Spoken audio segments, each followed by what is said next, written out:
Hello, adventurers. My name is Maximus, and I'll be your dungeon master for the evening. I'd like to welcome you all to the 52nd episode of Campaign 2 of Caches and Cantrips, where some of your favorite streamers play Dungeons & Dragons live on Friday nights. I'm joined by our wonderful cast of Bunny Dreadful, Mac and Cheese Please, Nina Nikolic, Virtual Spectre, and Moobs Like Jagger from the GGN crew.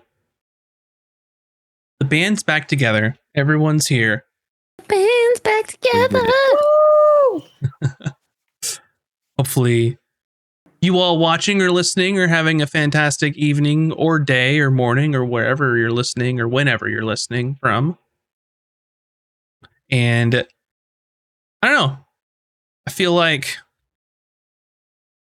it's going to be a good D&D session. You're looking at me all weird. You're like, what is he going to say? Fun was like looking at me like, what is he going to say? Oh no, that just doesn't sound like you. And I'm like, oh no, we're going to die tonight. I can tell. Good day for a TPK, you know? I did wear my death shirt, was like so really upset when I tried to go in his office earlier. So whatever he was planning, he did not want me to see. Oh, But spicy. to be fair, that's every week. she knows the rules and she's like, I won't look. And then she walks in and the first thing she does is look. Look, I just want to take a nap on that couch. Do y'all see it? All I want to do is nap on that couch, and someone won't let me on Fridays. Wow, Max, that's so rude. I did. What she's not saying is I did let her nap for like 2 hours. So It was 2 hours. yeah. You had to tape your eyes on her so she wouldn't peek. Yeah. Pizza was keeping his eyes on me. It was fine. Anyway. Two eyes. Yeah. Anyway, thanks everybody for watching us. And if you haven't yet, go check out our YouTube, which we're live on right now, youtube.com/@castersandcantrips, where we also have our other videos that you can't find anywhere else, like our Out of Combat, where we talk about the episode after the episode. Where we Yeah, get FOMO. Yeah, get Go it. watch it. Where we talk about all the secrets and spill all the tea. Honestly, have been though, some a secrets. lot of tea gets spilled on Yeah. the after show. Like a surprising amount, actually. Like a lot. So that's that's what you got to watch. Mm-hmm. That is for sure. And if you are here, but you can't always be here, that's okay, because we also have a podcast. And you can find them everywhere that podcasts are sold. Just go look for Caches and Cantrips. And go listen to our episodes, Out of Combat. We also have a Monday show that's called Tome of Knowledge, where we talk about new and upcoming things in D&D, things in the space. And at the moment, we're going through the new 2024 version of the Player's Handbook. I believe last week was Sorcerers. It was, yes, indeed. Mm-hmm. Special guest Zeus, who joined us. Mm-hmm. Who has oodles of D&D knowledge, barrels full of it. Not just D&D. That man plays tabletop games. Yeah. Yep. Yeah, that's an understatement. Yes. I learned a lot from that gentleman, among others. But aside from that, if you want early access to everything I just talked about, go check out our Patreon, which is patreon.com/Caches and Cantrips, where you can get early access to it. And there are a couple tiers on there, one of which, well, you can create an NPC in my little D&D world, and you can force these players to encounter them. So that's always a good time. But last and certainly not least, if you want to come hang out with us, talk about fun stuff, get some really banging music recommendations, by the way, in our music channel, go to our Discord, discord.gg/casters and cantrips. I think the music channel is my favorite channel in that, because we got some community members that will drop all sorts of fun stuff that I like to listen to. Mine's the recipe channel because we always talk about food.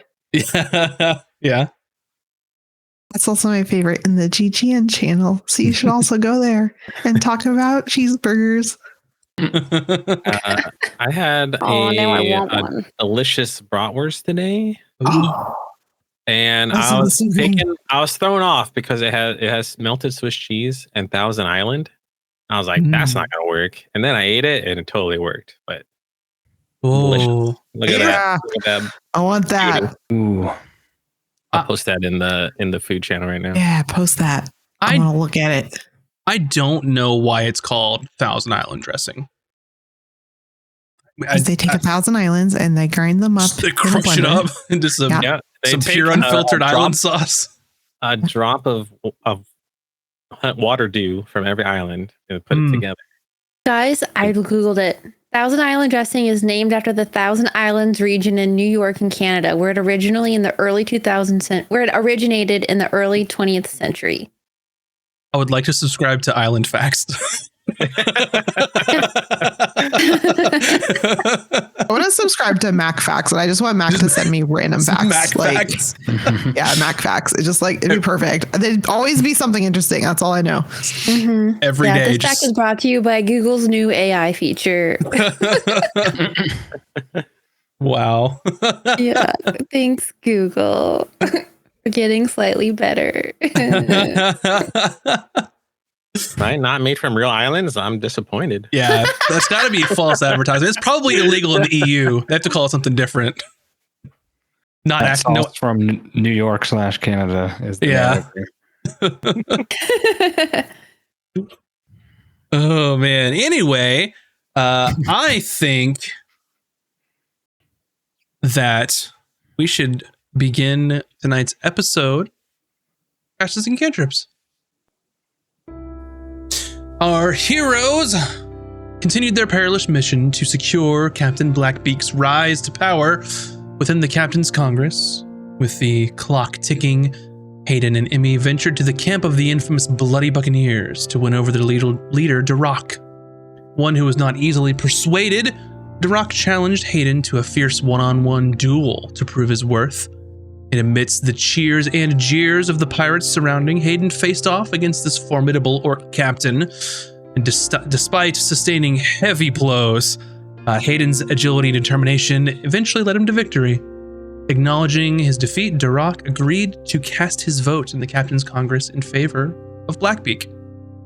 Meanwhile, Emmy tried her best to blend in with the pirate crowd, striking up awkward conversations and even placing bets on Hayden's success. Concerned for her friend's safety, she also used an animal messenger to summon Cooter for backup. And Cooter received the message and navigated to the seedy underbelly of the cove, and finally arriving just in time as the duel concluded. After a much needed short rest at the Drunken Mermaid, the party regrouped to tackle their next objective, bribing Captain Thorn of the Ironclad. Learning that he frequented an exclusive gambling den called the Hidden Ledger, they made their way there. Gaining entry after paying a hefty fee, they spotted Thorn celebrating a winning streak at the card table. Approaching him with a chest full of gold to settle his debts, they proposed that he support Blackbeak in the upcoming vote, where Thorn revealed another party had already made a more enticing offer. Sensing the urgency of the situation, the group leaned into subtle intimidation, hinting at the potential consequences of refusing Blackbeak's proposition. Reluctantly, Thorn agreed to the terms, but insisted on taking the group's cat, which was actually Emmy's wild-shaped form. After gaining possession of the group's cat, which he immediately named Lettuce, the Captain Thorn returned to his gambling, now accompanied by his feline companion. So with 2 more votes secured, the crew inched closer to fulfilling Blackbeak's demands. And that is where we'll begin. I have a question. Our episode this evening. Yes. Am I still Lettuce at this point, or can we say I have abandoned him? I am very certain that at some points throughout the evening, you wild shaped back into yourself, and I would have left like before it happened. Sure, let's say that you all are at a mutual meeting place that you've all agreed upon to meet for this evening, as you all finish the card game, and we can start there. So you all are out in your meeting place at Black Rend Cove, the Pirate Isle, where you now have 2 out of 3 tasks completed. And I think for probably the easiest place is you all have rooms at the Drunken Mermaid, so that's where you all are.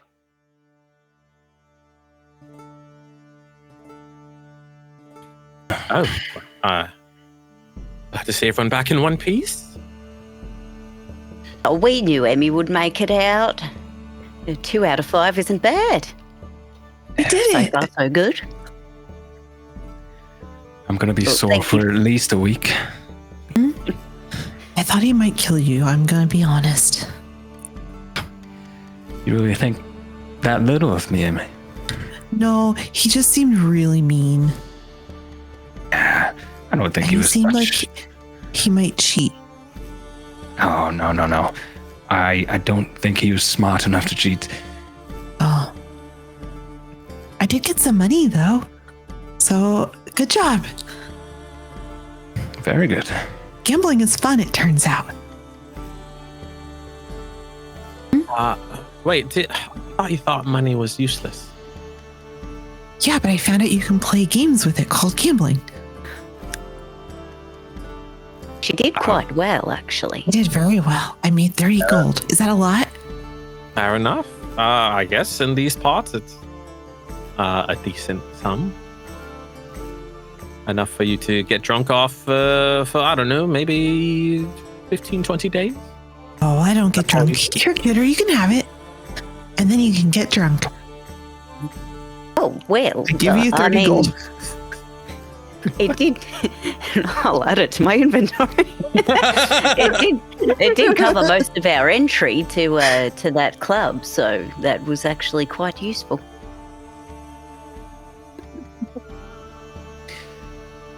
So we've 2 of 5 Hmm. of our goals. Yes.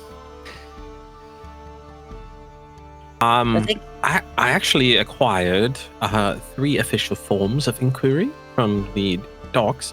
Taj, love, I was wondering how your forgery skills are. They're very good. Do we need the document forged? Yes, we need a verified wink writ for Captain Mira stealing our good, claiming it as her own. We can use Right. that as blackmail. I can do that. Then we'll have 2 extras in case, who knows? Might come handy in the future. I have a forgery kit, and part of my background. Hell yeah. I can. Nice. You have created a. Okay, I'm not going to tell you that part yet. Hold on. Blah blah blah blah. Words. Those are secret words. I can do it. I can forge documents, including official papers and personal letters, as long as you've seen an example of the kind of document or handwriting you're trying to copy. Mhm. And I would know what that looks like since we're folk, not poke. I mean, they can poke on a boat, I Boat pokers. suppose. Boat poke, you know what I'm saying? we're about to be some boat pokers. Wow.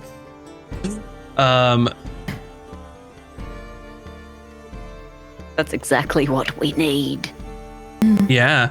So normally you would have to make some kind of roll with a forgery kit, but with your feature, it just says you can forge documents, including official papers and personal letters, as long as you've seen an example of the document or the handwriting you're trying to copy. So what I'll say is, yeah, I mean, you've obviously seen something like this. Like you have been on the Cove for a while, and you've obviously seen what an official inquiry looks like from the Harbor Master. So, yeah, you can just make it.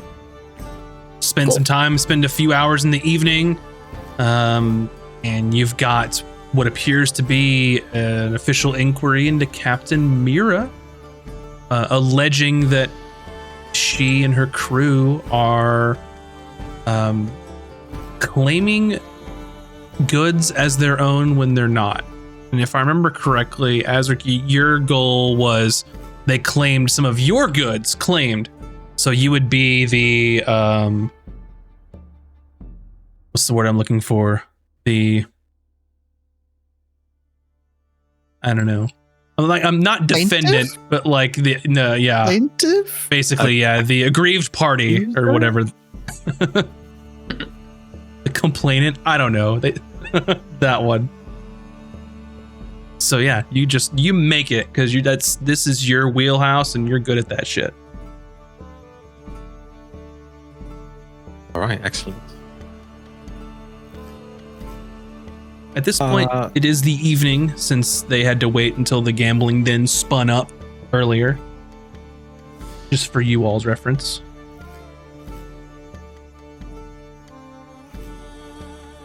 Oh, well. Are we planning for tomorrow's plans or just shall we go to sleep?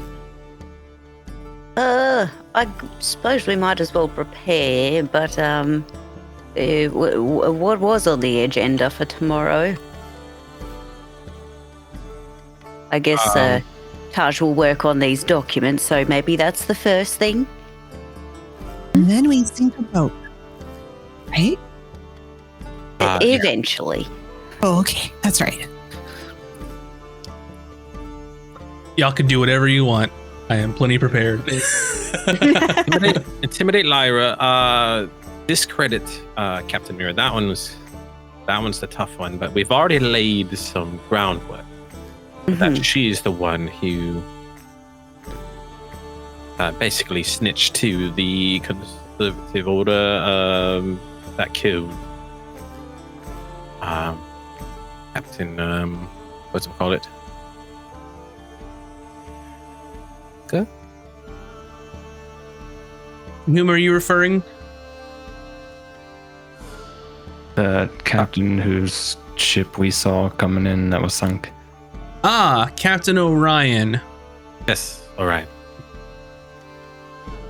of the Star Strider. So we'll intimidate her by blackmail or Well, we need to at least place evidence. And making sure that she did work with the Conservancy.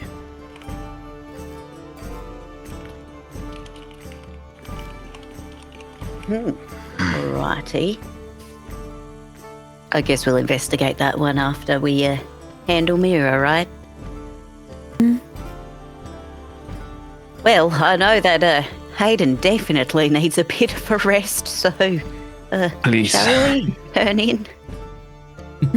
Aye, let us sleep. Well, I pour out some shot glasses for rum for everybody, and I was like, do a first successful 2 jobs. Cheers. Yes. Yeah. Look at Emmy. We're going to bed anyways, so you can't cause any trouble. Okay. I mean, it's delicious. Excellent. Can't even feel it. So, with drinks and sort of settling in for the evening, the most important part of which Captain Azric happened to leave out is that since you've completed 2 tasks, that is 2,000 gold knocked off of what you owe Captain Blackbeak. Hey. Yeah. So you can go ahead and mark that tally that you owe her. I believe it is 23,000 now. Is it 25?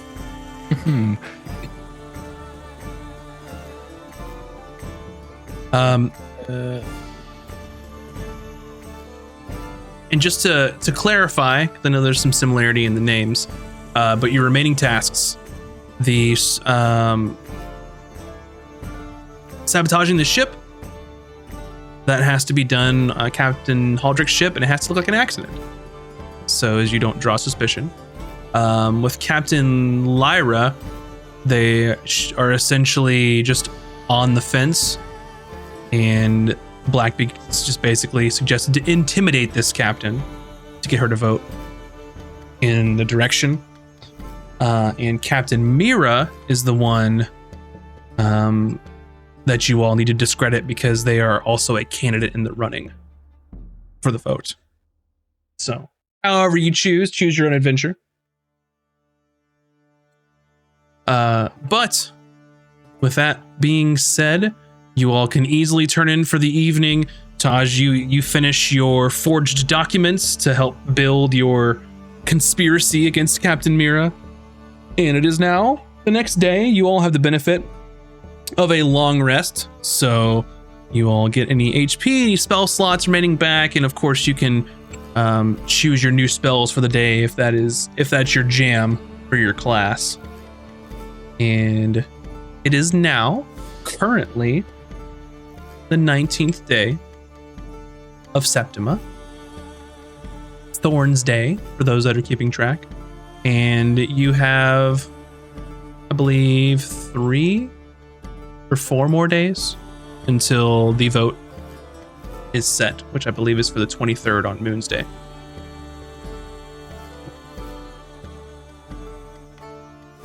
Excellent. It is a new day. You are at the Drunken Mermaid in your rooms. It is not near as busy and packed as it was in the evening, but there are still plenty of stragglers, people who are looking to get some hair of the dog or are just getting thrown out. As one does.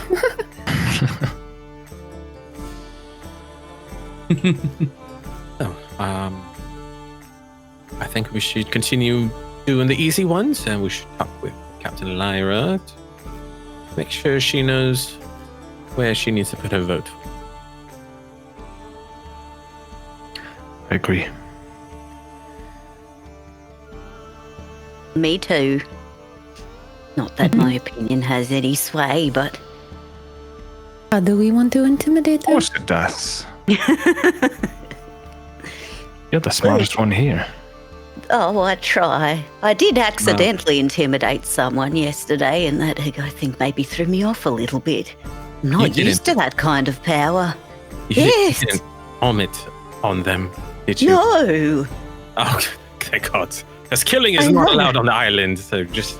I want to Oh, make sure it that's could clear. have gone awfully, but we got quite lucky, I think. You wouldn't believe it, but Kuda can be quite the scoundrel if you put her up to it. A little persuasive at times. She had him sweating. That's good to know. Not my forte, but I guess when it comes down to it, we can get some stuff done. Well, Taj finished the forgery of the form of inquiry. We can use that to intimidate her and make her believe that she did in fact steal loot that belonged to us Oh, and claimed wonderful. it as her own. Well, not wonderful for her, but wonderful for us. It looks really good. I would never think that this was forged. Thank you. I am a woman of skill. And I flip my hair. I guess to make it more convincing, we need to figure out where they acquired the loot first. Or maybe we can find some loose tongues of members of the crew. Oh, yes. You mean so that we can prove as much as possible that our case is true. Mm-hmm.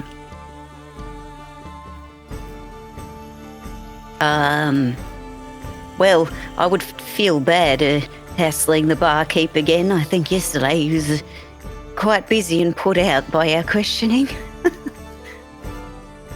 Oh, it's a slow morning. People still getting thrown out. Should be easy enough. What is his name again? I keep forgetting. I mean, I know these things. My brain is perfection.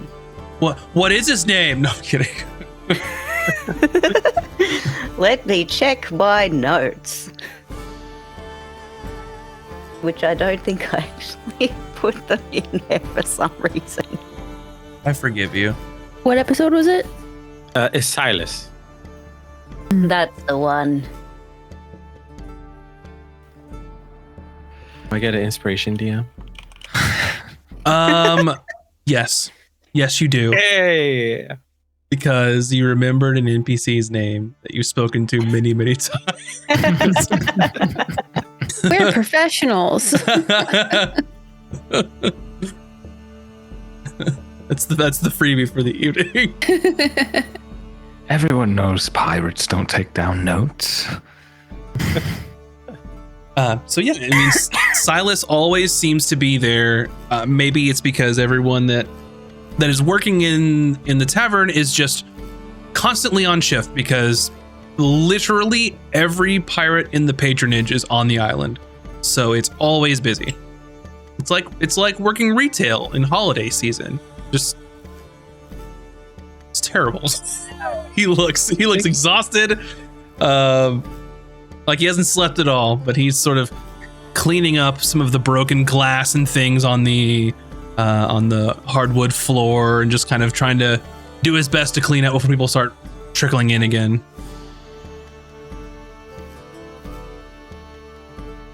I think I'm gonna not coerce, maybe eavesdrop, and maybe someone talking about the recent loot they acquired or hauled in, specifically for Captain Lyra. In here, most people that are in here, since it's early, are sort of passed out or just kind of shit-faced. But if you want to make a perception roll for me, you can see if there's some people here. May I assist Sure. in my perceiving? Oh, never mind. I am perceiving the drunkenness. 16. 16. Okay. So you're sort of looking about. Most people are kind of curled up, trying to sleep inside the bar, getting thrown out. Some people came in early, but you can kind of see there's one sort of older gentleman, appears to be human, middle-aged, kind of sun-kissed skin, with probably more wrinkles than you think they should have at that age. Not a good skincare treatment, it seems. Just kind of there in the back, just sort of spinning tales of just pirate, adventure that's heavily exaggerated. But you do catch a quick word of the Silver Serpent, which is Captain Lyra's ship. Oh. I will grab a slop of morning soup or whatever and bring the old man a bowl. I'm sorry, did you say something about the Silver Serpent? That I did. Best ship in the whole fucking cove. Oh, is that mine? And he grabs your soup and just...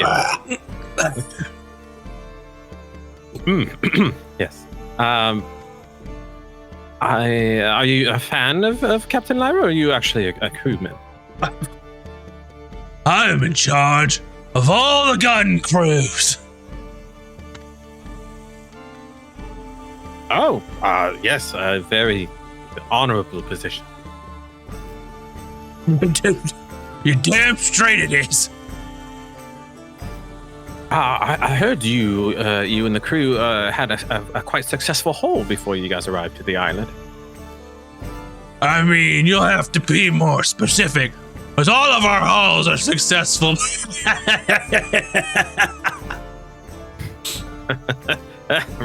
You're right. Well, the one that you've claimed at the dock. So. Hold on. If you want stories, you better bring ale. Right. Silas, a pitcher, please. And he just looks at you and is just like, holds his head up and just kind of puts the broom down and goes behind the counter. And Cooter, you hear it's almost imperceptible, but you just hear a For fuck's sake, under his breath as he's just exacerbated and exhausted.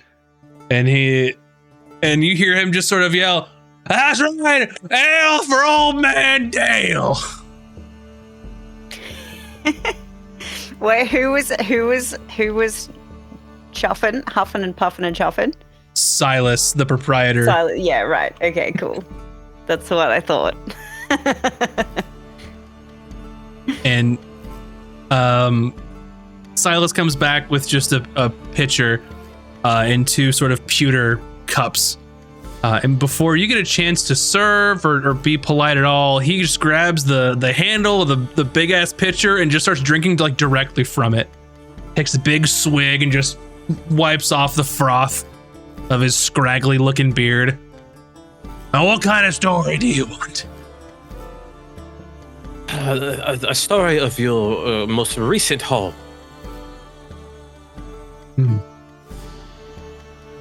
Oh, hold on, let me remember my most recent haul. Oh! We caught a trading vessel coming out of Rosadon. Oh, did you now? Was the size of a galleon. And it had more guns than you could count on fingers and toes. I'm assuming you have all your fingers. Mostly. And we came out from behind a series of rocks and blindsided them. Let me tell you something. What was your name? Hey, Adric. Aslick. Let me tell you something. When you get your cannons in the side of old man Dale, you're gonna sink. We came up behind him, and he starts making hands like two ships kind of coming around rocks. We came around here to the backside where they couldn't see us. And let me tell you, Aslick, we left a volley right into their sails. They were immediately incapacitated. Now, Captain Lyra hopped aboard and gave him a choice. They could hand over half of their cargo, or we'd sink the ship. Now, what we got, I've never seen before. Widgets and who's its and what's its and little circle things with teeth. You talking about like mechanical bits and bobs? Who's it and what's it? Catch up. Apologies, old man Dale. Apology accepted. Now, those bastards at the harbor didn't want to give us fair value because they don't know what to do with who's its and what's its. But we squared it away.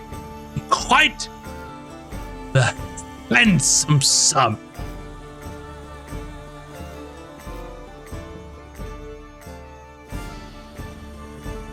That is quite the story. No prisoners, I take it? Everyone off their way? No, they gave the cargo, so we left them alone by themselves. That's how it works. Piracy. Because if you start killing people, kidnapping people, then they won't hand over the goods so readily.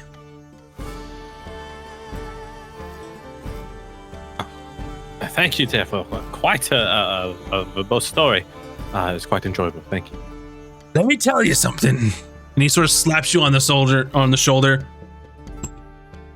If you want, Aslick, I can put a good word for you for the Silver Serpent. Now, you'd come in as a powder monkey under Old Man Dale. But under my tutelage, you could raise to the ranks.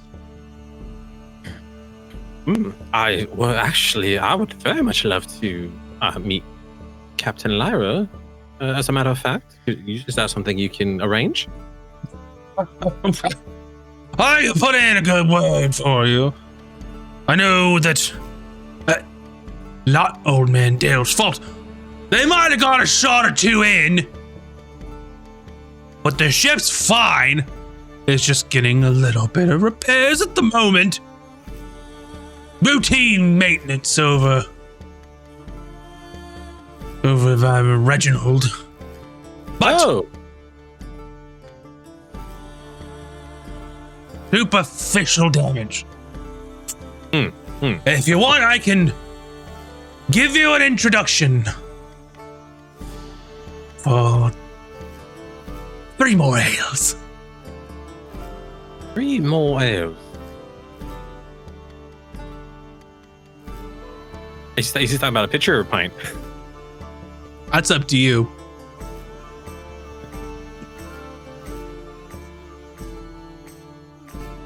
You know what? How about 2 pitches? 2 is less than 3. No deal. Pitcher is larger than pints. All right, 3 pints. 3 pints. Aha! I knew you'd come around. Well, you're straight. You're quite the bargainer, Old Man Dale. You got me under the barrel. And he just holds his hand up, 3 more! And it's just to the point where like Silas had cleaned up the bar and like went to go around and started sweeping up some of the broken glass and just all like the trash and is about to like, get the dustpan and sweep it in. And he's just like, just like under his breath, and then goes and grabs 3 more and goes and puts them on the table. Now, if you just come back in, and he like looks to where like the sun is and it's the ceiling. Now, I'll take you to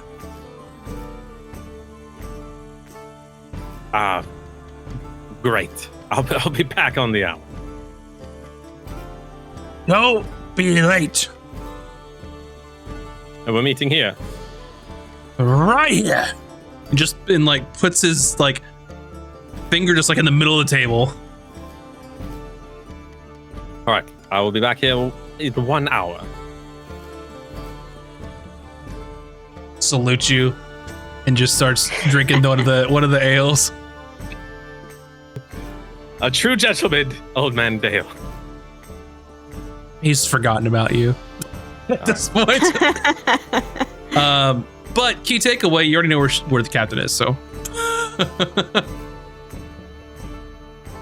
All right, we know where our captain is. I highly doubt this man will be conscious and when we come back in an hour, so we can just leave without him. We'll just go talk to her then. Yeah. Okay. And Well, an opportunity to see how our ship is faring. Oh yes, are they being repaired in the same place? I mean, yes, in the area. Wonderful. We should check that they haven't screwed up our little farm as well. Just wanted, quality check, make sure everything. Yeah, that's a good point. Do you have the contract by any chance that you have with for the cruise ship that we're supposedly making? Or we sold the plans to? Which ones? When we were at the Guild Toll for what's that bastard's name? For the symposium? Yes. Let me check. Isaac Sterling, the importer. Yes, Oh, yes. yeah, I forgot about him. And Kuda starts rifling around in her giant bag. It's like this paper and like this book of notes and this like I think the ship of the future. Yes, that. Or if you have schematics for the self-propagating plant pot. Oh yes, I had made it an appendix just in case. Okay. If They stole, in old man Dale's words, who's it and what's it, we can tie that into the schematics, and they have stolen our parts for my who's it's and what's it's. That's right. exactly. So makes it more believable. Yes. All right. Perfect. Yes, I have this. All right, then let us be on the way. After you, Captain. All right, we head to Reginald's shipyard. Very well. So you begin the trek over to Reginald's shipyard, which is a little off of the harbor, but still on the coastline, so he can be prepared to work on ships. And while you are there, you see that there's a bit of a line.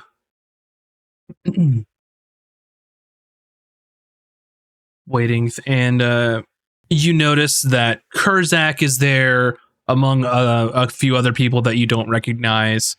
And you see at the front of the line appears to be a quite upset half-elven woman wearing very fine sort of pirate clothes, I guess you could say. When I say pirate clothes, you know what I'm talking about. I like that Corsair look. Yes, very much so.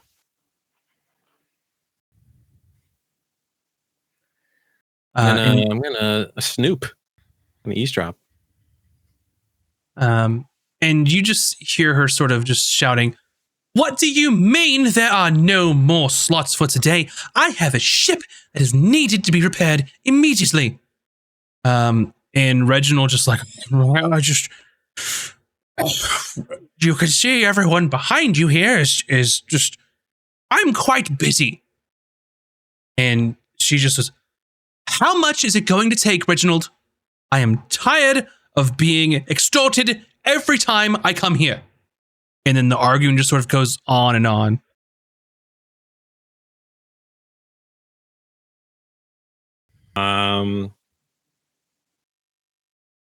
Yeah, I walk up and I'm like, apologies, don't mean to interject. Reginald, old friend, how are you? Oh, no. Your ship will be ready. Early next week. Only. Oh, that's quite all right. I just want to. Is it all right if I just take a look how the progress is going so far? I won't be in your worker's ways or anything. I just want to take a look. It's fine. It's fine. But I mean, it's your ship. Do whatever you want. I turn back to I'm so sorry that you have to wait. I'm going to do maybe a history or perception to see if I recognize her. Sure. I mean, yeah, go for it. Do a history. 12. 12. You could reasonably sort of guess, looking at the clientele here, is that most people appear to be like deckhands or maybe like bosuns, and this is the only person who seems captain worthy. So you could surmise it's probably Captain Lyra here. Oh, so her ship isn't even in the docks yet. Yeah, it is. She's trying to get it to be repaired, basically. And there's a line.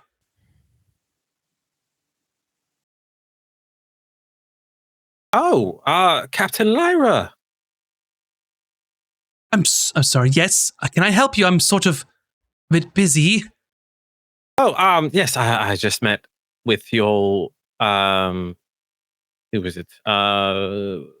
Weapons master, powder man, Dale, old man Dale. He told me to come see you. First of all, I'd like to apologize. Dale is a buffoon. That is clear, yes. And why did he send you to me? Oh, well, we have so much to talk about, Captain Lyra. I'd like to accompany me to my ship? Not particularly. I don't know you from Adam. What do you have business with me for? I'm trying to get my ship repaired, as you can see. Well, a bit of how do I politely say this? The recent hull that you have claimed at the Harbor Masters is, maybe we should speak in private, not in front of people. Make a persuasion, or I guess it'd be a deception. You haven't deceived her yet, persuasion. You're just trying to get her to go to the side, basically. Yeah. So which one? Deceive or persuade? All right. 20. Sorry, I was wavering a bit there. She's like, sorry, something. Are you from the Harbor Master? Fine. Well, we have a ship. Where have it? Reginald, I'm coming back, and we're sorting this out. I'm sorry, I didn't even get your name. Azric. Azric, right. Lead the way, Azric. And is everyone else, are you all in tow? I'm assuming you all went to Reginald's? Yeah. All right, let's go, crew. And we'll walk her to our ship. Huh? And you can see that there are some people from Reginald's crew that are helping repair and sort of just getting things done. It's looking pretty good, all things considered, as based on how bad it was. But it still needs some time. For sure. So you can go to the deck of your ship. Go ahead. Welcome aboard to the Unfortunate. The Unfortunate. It doesn't always look this unfortunate. Certainly is living up to the name at the moment. What an odd name for a ship. Right. Well, I explain this every time. That doesn't matter. The unfortunate thing is, now that we are away from ears, you claim some goods that don't belong to you. I'm sorry, I don't know to which you're referring. Let's take a walk to, we have a working, not working, but a prototype, as you can see. Q, to show Captain Lyra what we're working on. Oh, yes, of course. Yes, this way. And she kind of goes toward, I don't know where we've placed it. I think it was like near the back of the ship directions, man. Yeah. Bow, sternum. The stern would The good thing be. is, you only have to memorize one of those words, and as long as you're okay with going in any direction, no one else will ever know you don't know which is which. It doesn't matter. It's somewhere on the ship. I just pick one at random and hope it's the right one. Yeah. Just say it with confidence. We are building a magnificent anti-scurvy development facility. You can see that it is works on the sea self-sufficiently. I'm not the best at public speaking. I'm sorry. But yes, and anyway, there requires bits and bobs. As you can see, there are bits and you can also see bobs here. And those are some of the items that we believe to be missing from our shipment. I'm sorry. You must be confused. I don't even understand what you're talking about here. You're building something great for you. Right. So you have come across a trading vessel that has left from Rossadon. You have raided said vessel and acquired some loot. Loot that doesn't belong to you. It is my loot. Use it, or what's it, as some would say, mechanical bits. I have a writ here of inquiry from the Harbor Master saying that you have falsely deposited goods that don't belong to you. What? And she like snatches it and starts to read. While that conversation's been going on, Emmy's been like nudging like people working on the ship and crew to like over here, because like don't we want people over here, right? So like Emmy's like, oh, I wonder what they're talking about over there, and like shoves chowder in that direction. She's like, Azric seems really heated. Who's that lady? So our crew will then go off and like disseminate the gossip later, right? Yeah. So she's looking and reading this and just looks more and more disgusted the more she's sort of going down the page. And she's looking, she goes, this is absolutely, categorically incorrect. These were not your goods. We got them, well, we pirated them fair and square from outside the shores of Rosadon, of which you are not even on the ship. And as far as I know, no members of the patronage own a shipping company. So, I don't know what you're playing at here, Azric.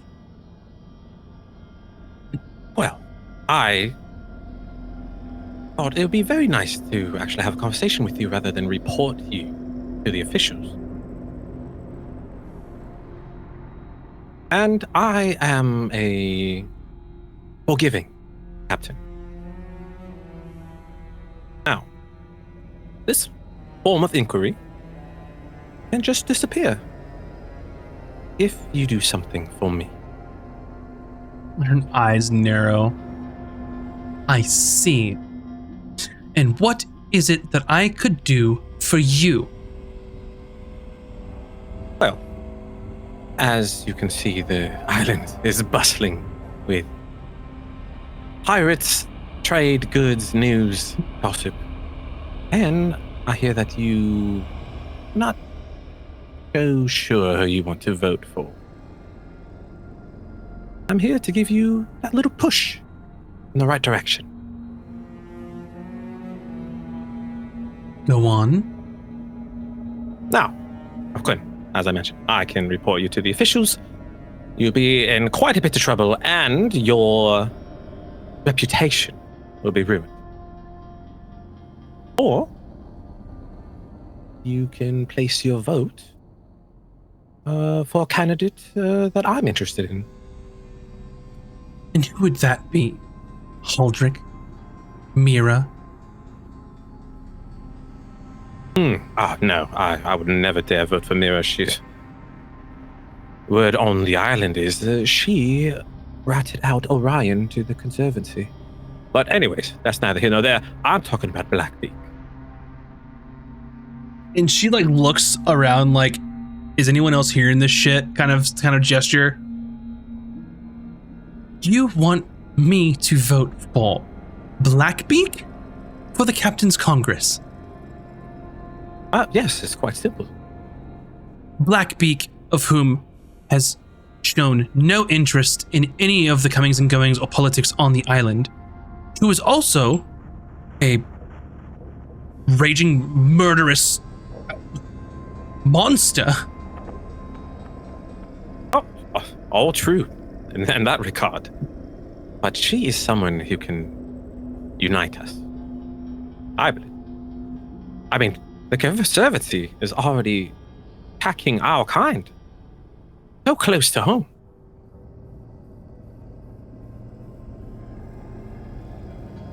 Pirates are in chaos. There's no one else who can unite us. You've heard it's the Conservancy that's attacked Orion? Yes. And Captain Mira is the one who ratted him out. That cannot possibly be true. There's no way. Captain Mira is one of the most well-respected captains on this island. Who should have been on the Congress years ago? If she gets on the Congress this year, we might as well leave the gates wide open for the Conservancy. Why do you really want me to vote for Blackbeak? I think, given the situation, a little bit of honesty could be due, since I'm doing this favor for you.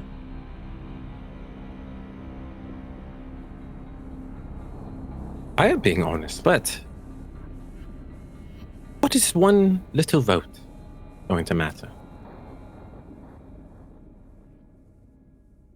Of course, you would benefit as well if Captain Blackbeak becomes on the Congress. And she will guarantee you to repay those who vote in her favor. Repay how?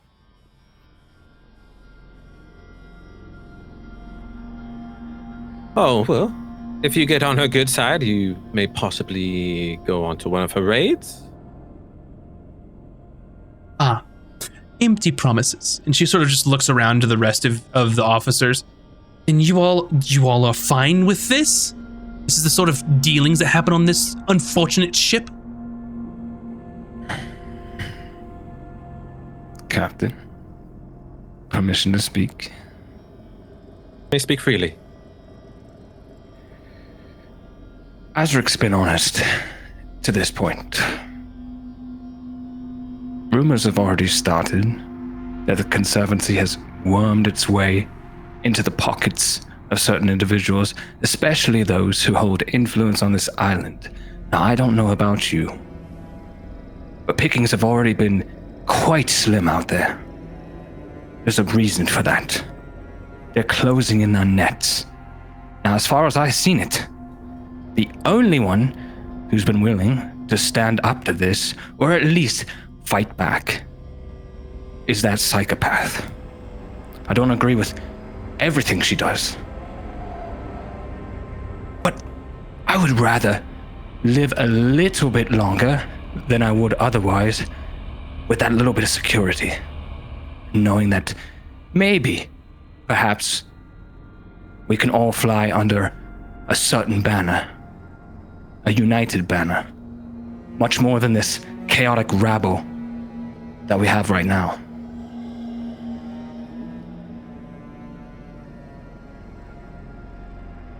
Ezra, make an intimidation with advantage. All right. Use this big guy. Oh, hell yeah. Intimidation is a 22.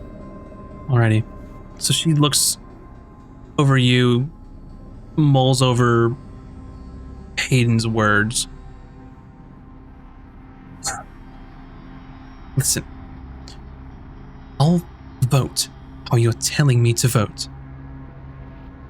I get that official inquiry in my hands. So it never sees the light of day. That seems fair. Here. Mark my words. This is the beginning of the end of the patronage. And I hope that you can live with this. Because, well, either way, we're all fucked, aren't we?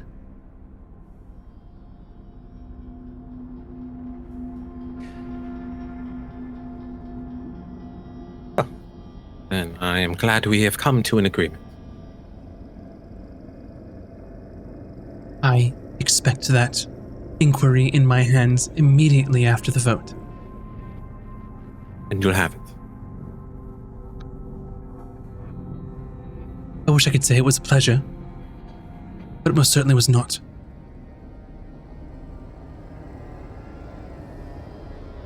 Well, may the sea bless you. Shakes her head and just turns around on her heels and leaves. Oh, Captain. What? Be wary of Mira.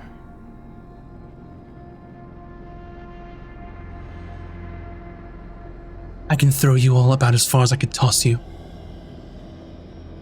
And as you can see by my stature, I have people for tossing, so I'm not quite strong in that regard, so go fuck yourself. And she leaves.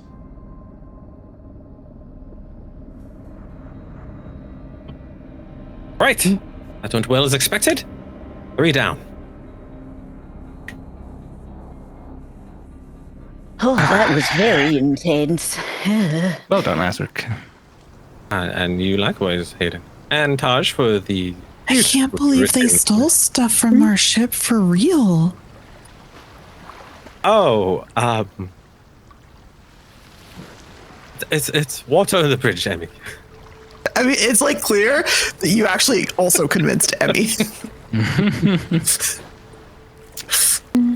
But Azric, what do you think that she meant by it is the end of the patronage?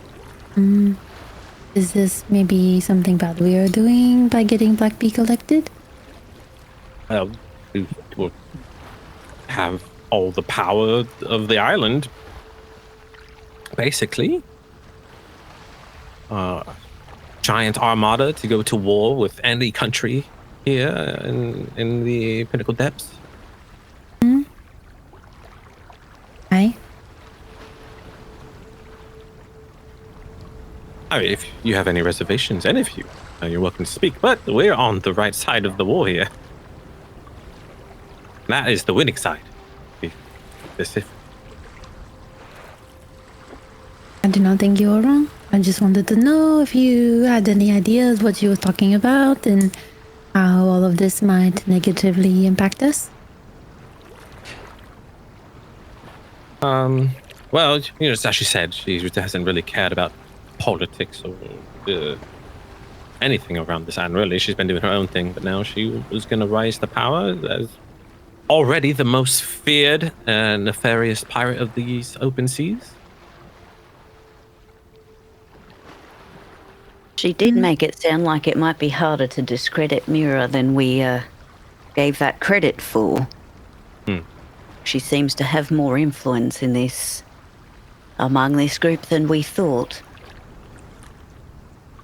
Yeah, but we can make Taj can make Taj look like Mira, so that should go a long ways. We just have to get the real Mira not near anyone at the time. But I wonder if people will think that she's just suddenly gone completely out of character. We'll have to make it look believable, you know? At the very least, regardless of how much weight she puts to it, implanting that little seed of doubt is useful. Yes. Oh, absolutely. Especially among pirates. They're already a suspicious bunch.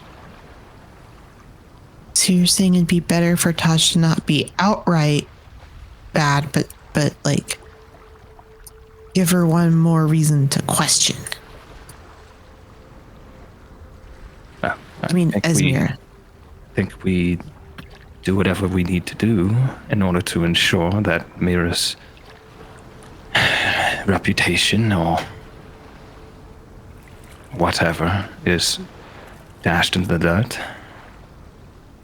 And I believe there's no one here more capable of pulling that off than our lovely Taj. It's true. I would like to visit the wreckage to see if we could find any physical evidence than just word of mouth rumors. It would certainly help. You know, we have that little, what's it?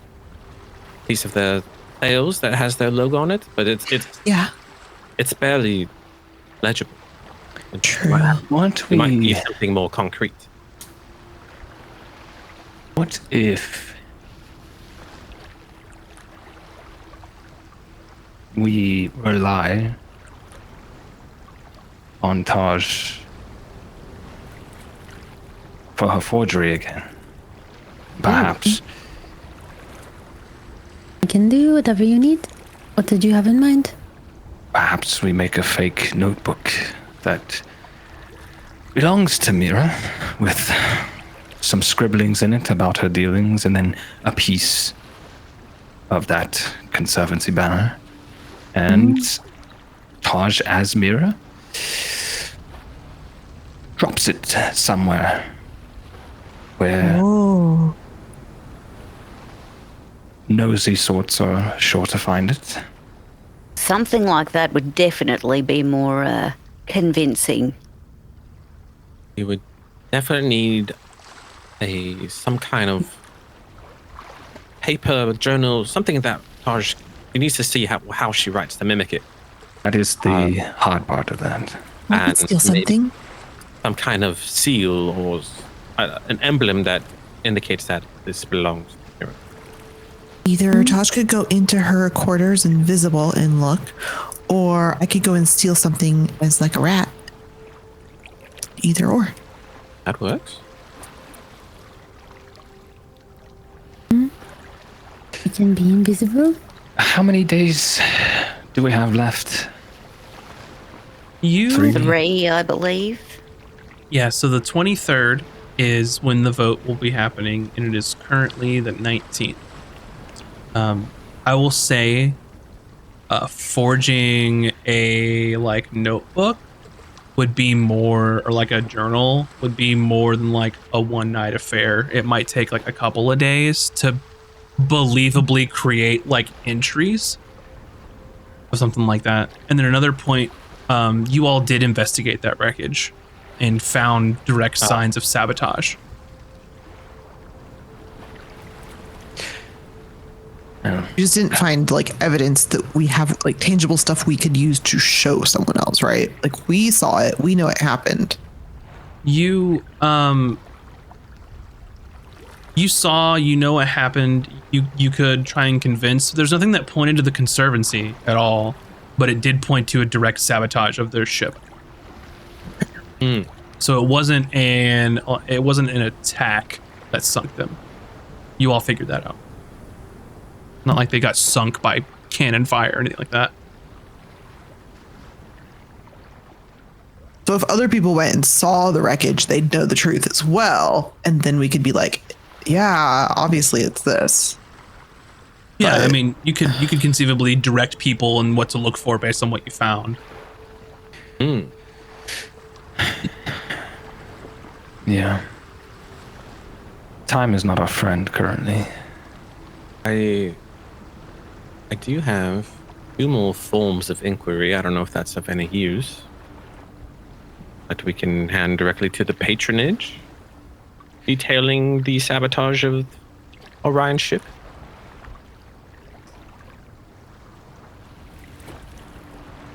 Whether if they believe it or not. And there's been no word of any survivors, correct? None. Not that we know of, at least. Very true.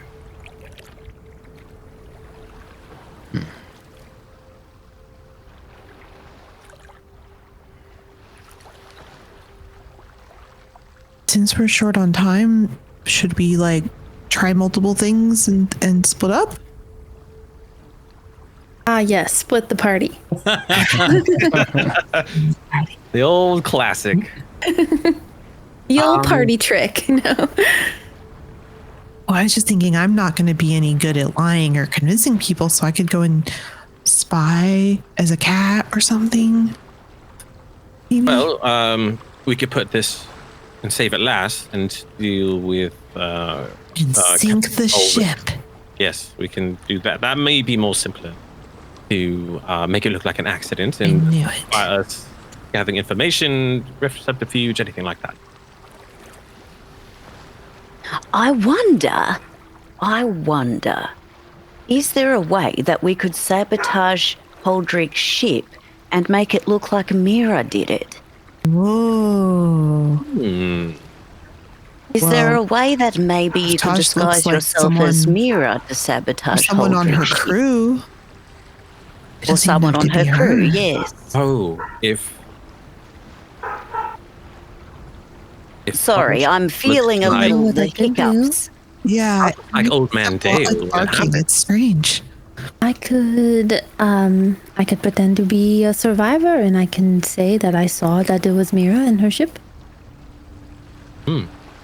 And then we also drop the notebook. If you want to try We don't and have time to forge the notebook, I don't think. Unless I we was thinking steal to- her actual notebook and all we have to do is add a single line in it.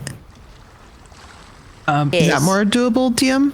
what I was saying is that like forging the journal notebook isn't going to be like a 1-day thing, but you have multiple days. Okay. So I was just we saying do have the time. Sorry, I that might misunderstood. occupy someone's time for more than just a night. So But we could also kill two birds with one stone if we intertwine Mira's crew with the sabotage of Holdrick's ship. I like that idea the best. Yeah. I know she And then said we don't made have it to look forge like an anything. accident, but I think she'd be quite impressed if we were able to pull something like this off. Well, we already know one of Lyra's crew member, Old Man Dale. Oh, it'd be really easy to get him like Well, just it's locked in a Mira hotel that we room need drunk. to Already in charge of the discredit, powder. correct? That's Right, a but Lyra. he's on her payroll, so. you're confusing Lyra different- and Mira. different captain. Oh. Yeah. Oh shoot! Right. Fuck. Old Man Dave's with Lyra. This is Mira so confusing. is the captain that Lyra sees as being. They seem to Do have a we good know- Are you- relationship. Anyone on her So- crew? Is anyone familiar with Mira's ship? Do you see it anywhere here in the bay? Is it anywhere? Do I know it? I don't think I know it. But somebody might. Josh might. Do I? Make a Peek her up perception here. roll. Okay. If we I would observed, assist, but I've never seen these ships in my I will life. assist Taj since I'm proficient in perception. if we observed some of her crew or what have you, Thank you for the assist. 20. could at least know what they Dirty. look like or what they sound like.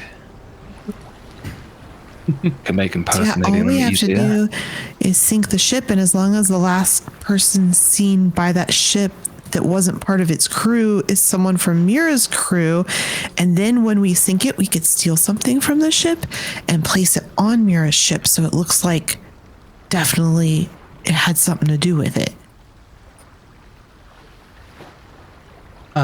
So as you're looking out into like, and there's tons of shit, like every ship, but you do see the Sea's Vengeance, which is Captain Mira's ship.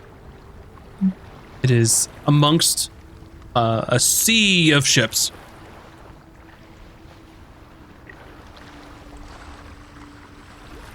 So her ship is The only here. thing is, we can't be seen tampering with her ship. That's the tricky part. We No, won't be it would seen. be just to observe some of the crew. Yeah, just enough for Taj to look like one of the crew members, learn their mannerisms, the way they speak, and that's all we need. And then it'll be like, we're on the ship, and then Taj will be like, Mira sends her regards, and then boom. Yeah. And then we can attack the ship easily, but not like I could just turn into a giant octopus and attack the ship, or I could turn into something small and Taj could be invisible and other people could be so no one will see us. Right? Sure, but also it needs to look like Mira's crew did it. So even as an octopus, you would just need to be careful that it looks Yeah, more like. as soon the as I crew said did that, it I than the realized maybe that octopus. wasn't a good option.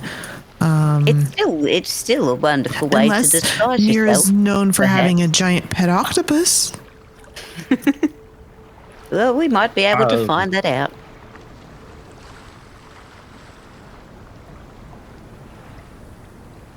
Let's investigate the ship and her crew. Yes, yes, yes. Gonna do some recon work. Alrighty. So how are you going to investigate the Sea's Vengeance? What's your plan?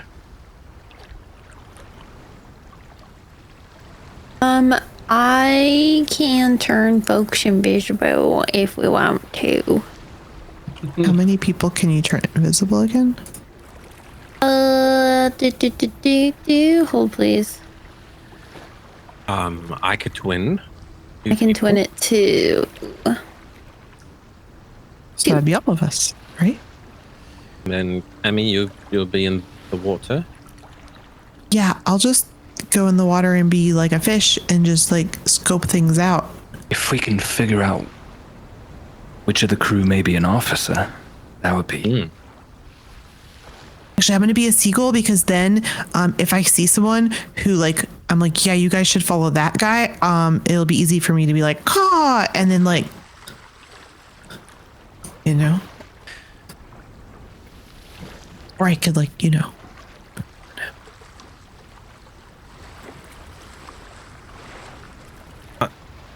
Are you saying you're going to scout out the ship as a bird first? What you're saying? Well, no, at the same time, because you all can see me. Right. I'll be your eyes in the sky. Oh, and you'll caw at the officer. Or poop on him. Whatever. Poop might work out. I don't know. I was trying to think of what a seagull can do. That's all I can think of. That's what seagulls do best. If we can actively see you actually poop on someone, then it's easier to know who you marked rather than you just cawing as a bird does. So do both. Sure, yeah. Okay. I don't know. So, just so I understand, everyone's going to be invisible except for Emmy, who will poop on the enemy. No, I'm just gonna be a seagull and I'm scouting out from above and I'll caw like, hey, here's a guy you want, you know? We don't need to stoop to that level. Like, I think my statement still stands, but okay. Minus the pooping. Gotcha. Okay. So, Unless that's what chat wants. I don't know. I'll do it for them. All right. So with that, you all can take a dinghy. There's plenty around to head towards the sea's vengeance for ship. And I believe that is a fantastic place for us to take our break for the evening. So those of you watching, go grab a snack, grab a beverage, stretch your appendages, and we will be back here in just a bit. BRB, everybody. And welcome back, everyone. Hopefully you had a splendid break and got some snacks. Where we left off, the crew were about to go do some reconnaissance on Captain Mira's ship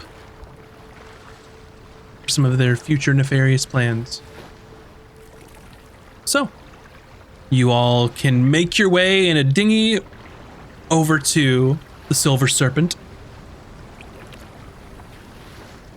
And it is a quite imposing vessel, definitely not the biggest ship in the harbor, but it seems that it's more built for speed and maneuverability. It's a dark wooden hull with silver accents, or it's the Sea's Vengeance is the ship you're going to. That is Mira's ship. I'm getting confused now. The sails are sort of an ominous black hue, and you can see a sort of red wave emblem adorned on a flag. Quite a few cannons, more than you all, unfortunately, as the ship is one size category larger. Like most of the ships here, they are sort of being maintained by a skeleton crew, as most people are on shore, bartering, buying, drinking all their gold away.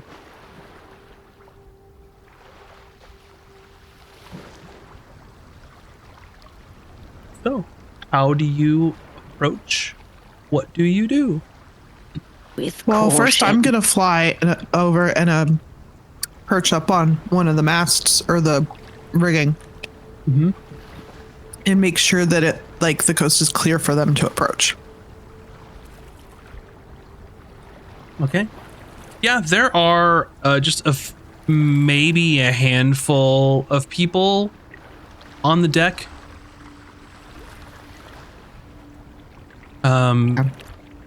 They're sort of milling about, a couple keeping watch. You see appears to be like a early 20s, late teens, human gentleman, sort of just in gentleman's a very loose description here, not gentlemanly at all, scrappy, I would say, guy in the crow's nest, sort of just keeping a lookout, kind of bored. He's got a piece of wood and a knife. He's just whittling in the crow's nest.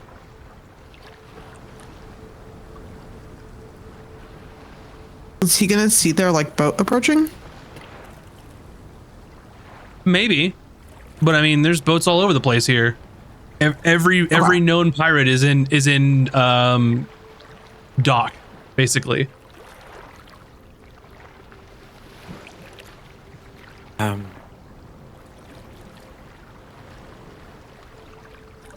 Arj, if you want to cast clairvoyance, then I will cast invisibility on you afterward.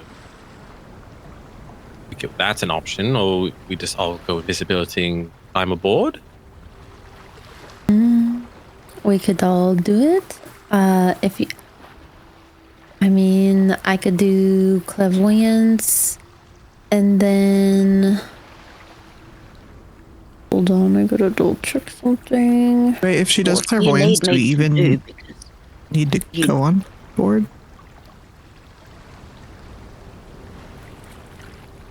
I don't well, know if you're there. You're a bird. Well, yeah, I just forgot she had clairvoyance. You know, I'm not the most stealthy person. I don't want to ruin everything. Well, what I could do is cast clairvoyance, and then if you want to make two people invisible, if you want to twin it, then I can cast message to you if I see something. Yeah, that works.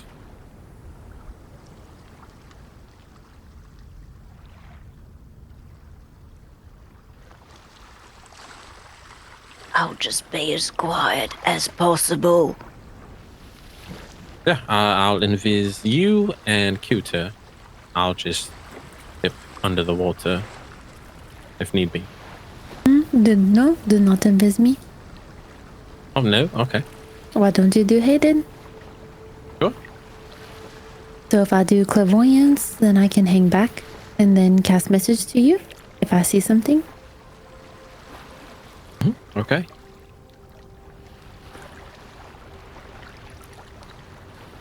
Alright, so Hayden and I will sneak onto the ship invisible.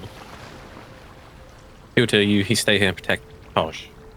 Taj will just do everyone's thing. Okay, that sounds good. I will perceive any threats. Okay. I'm the lookout. So Taj, where are you placing the sort of sensor for clairvoyance, and are you using sight or sound? I was gonna ask the group before you said that, so can I do that? Yes. Yeah. I like look at Azric, and I just kind of like hold his like cheek, so his like hand, like his chin is in my hand. You know. How can I best help you? Do you want it inside the ship or around the ship? And do you want me to be able to hear, or do you want me to be able to see?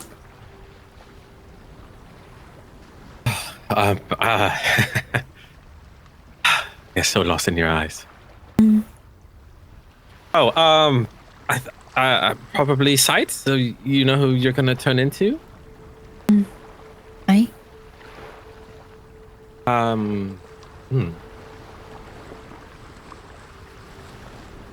Maybe, I don't know if we want to be in the underbelly or where we want to put it, but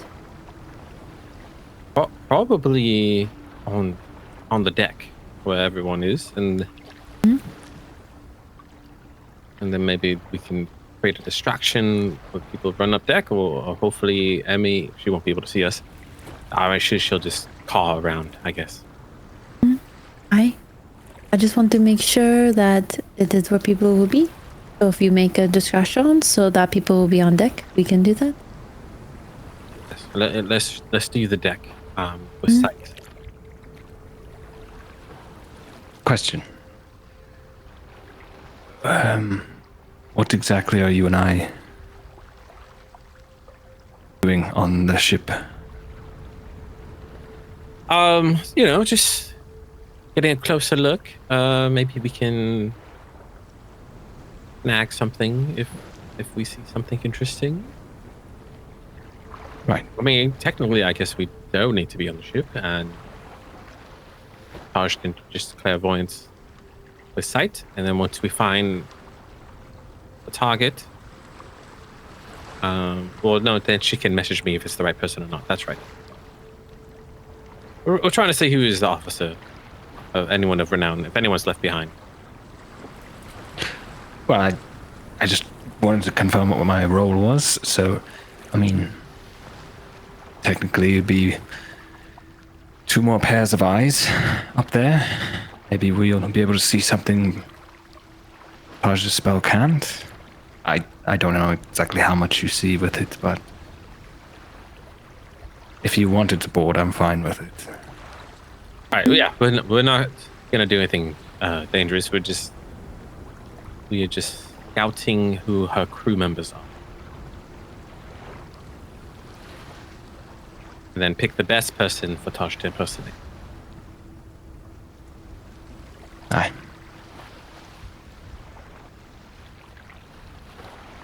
Sounds like a plan. All right.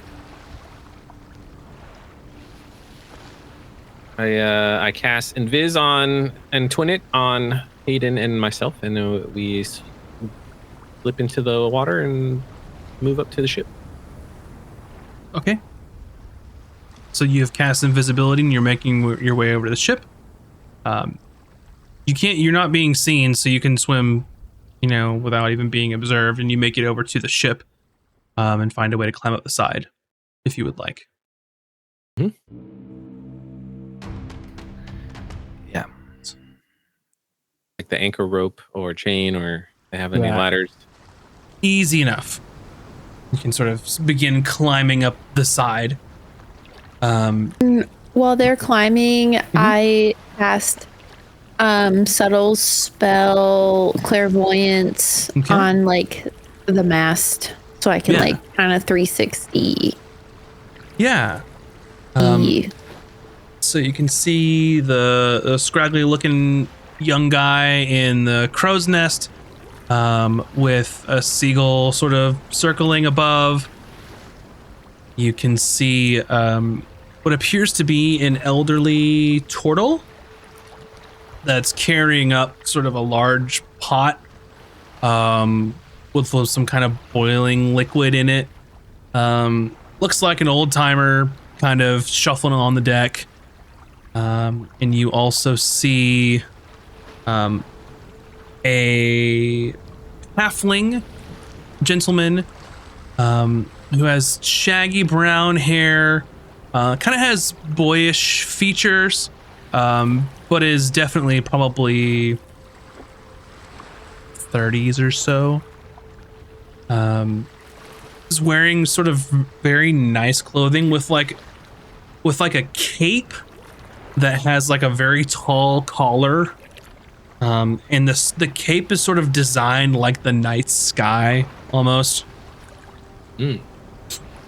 And when you see the turtles, which is approach them, they like furl their cape out in like a very like trying to be like ostentatious and fancy. And then you also see a water genasi woman who just sort of like just crosses her arms and just shakes her head at this little halfling guy. That's who you see on the deck currently. And for Hayden and Azric, you're sort of climbing up. And as you get towards the top, you just hear like a large, like flamboyant voice. Fish! I am so hungry! Please bring this wonderful sustenance! And this turtle just sort of shuffling and just says, well, it's ready now if you would like it. I could get you a bowl if you want. Yes, of course. I would love a bowl. And then this person just unfurls their cape again.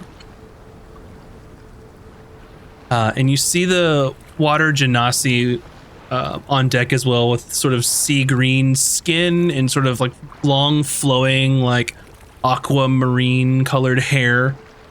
And she just says, Marlin, shut up. Shut up. And he just looks over and he turns and makes like a huge gesture. You can't speak that way to the deck wizard of the ship. Bring me my soup, fish. And the old turtle just doesn't seem phased. It just shuffles and puts like this big pot onto the table, and then sort of gets some bowls out and sort of stops for a second and like trying to shout but really can't project. Soup's ready. And you see the genasi come up. You see the halfling has been identified as Marlin, the deck wizard. All sort of gather around. And Emmy in the crow's nest, and you can see this too, Taj, because you have like your 360 camera view. You see some movement in the crow's nest, and you see this scraggly looking young guy look over. And he just, man, I want some soup. And just like kind of like kicks the side of the crow's nest, and turns around and he goes, Birdie, and just sees Emmy sort of circling. Birdie! Birdie! And is just like trying to busy himself with anything other than work. And just is like shouting out to a seagull. Just yelling at me? Birdie! Who is this guy? It's the guy, the scraggly looking guy in the crow's nest on the ship. Okay, he doesn't. Okay, I ignore him. Yeah, okay. And he just goes, man, I wanted Birdie. And just sort of looks around. I take it back. I don't ignore him. I get close enough to where he thinks maybe he can get to me. Okay, and he goes, Birdie! And like holds his hand out. And I cock my head at him like, climb out here. Birdie! And is like, I can't go over there, Birdie. Get me. I'm supposed to stay here. And he's busying himself with this birdie. He is distracted. You're welcome. And Taj, as you're sort of panning your 360 view, you see Cooter's watchful eye over you while you were in full clairvoyance mode, which probably seems kind of weird to see yourself as you're looking. Hair's blowing magnificently in the sea breeze, of course. I was like, she like does her makeup when there's like no mirror around. She's just like, 1 second. So when you can climb up on the deck for Azric and Hayden, you're invisibles and they're not really have any reason to be suspicious of anything. And basically they have all just stopped for mealtime. And they've all sort of grabbed a bowl of this soup. And you hear the turtle who's been identified as Fish, what they call the turtle. He just takes a slurp. This is really good. I did a great job this time. What do you think? It's acceptable, fish eye. You have certainly done better, but this will be enough for the evening. And you see the Genasi just slurps and just puts the bowl down and just like, shut up. Marlin, shut up. Stop it. I am tired of your bullshit, Marlin. You just don't understand what it takes to be someone as important as a deck wizard. Every waking moment that I am on this ship, I could potentially save us from certain demise. You should be thanking me and giving me your I'm gonna soup. do it. I'm gonna poop on his fancy cloak. All right. I feel like the DM egged me on to do it. So you do your seagull thing onto Marlin, and it just kind of like on like the super high collar protects it from getting on him, and he's like, "Oh, you beast!" And I call at him, and then what's fly fast away because he's a wizard. what is your AC as a bird? Oh Yeah. This is bad. It's probably like a 1. I don't know. Take the dodge action. She already took used a my different action action. to I had a surprise round on him. Like a poop action. Yeah. What's a sneak Yeah, attack with poop? Is that like It's a free 88? action if you're a bird. First off, we all know that. We all know that. I would like to dodge, please. I don't know if there are stats for a seagull, but there might be.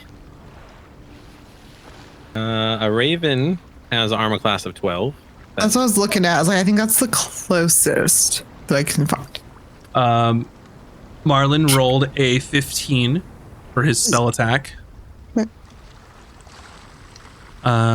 And they are casting Firebolt Oh, jeez. at the bird.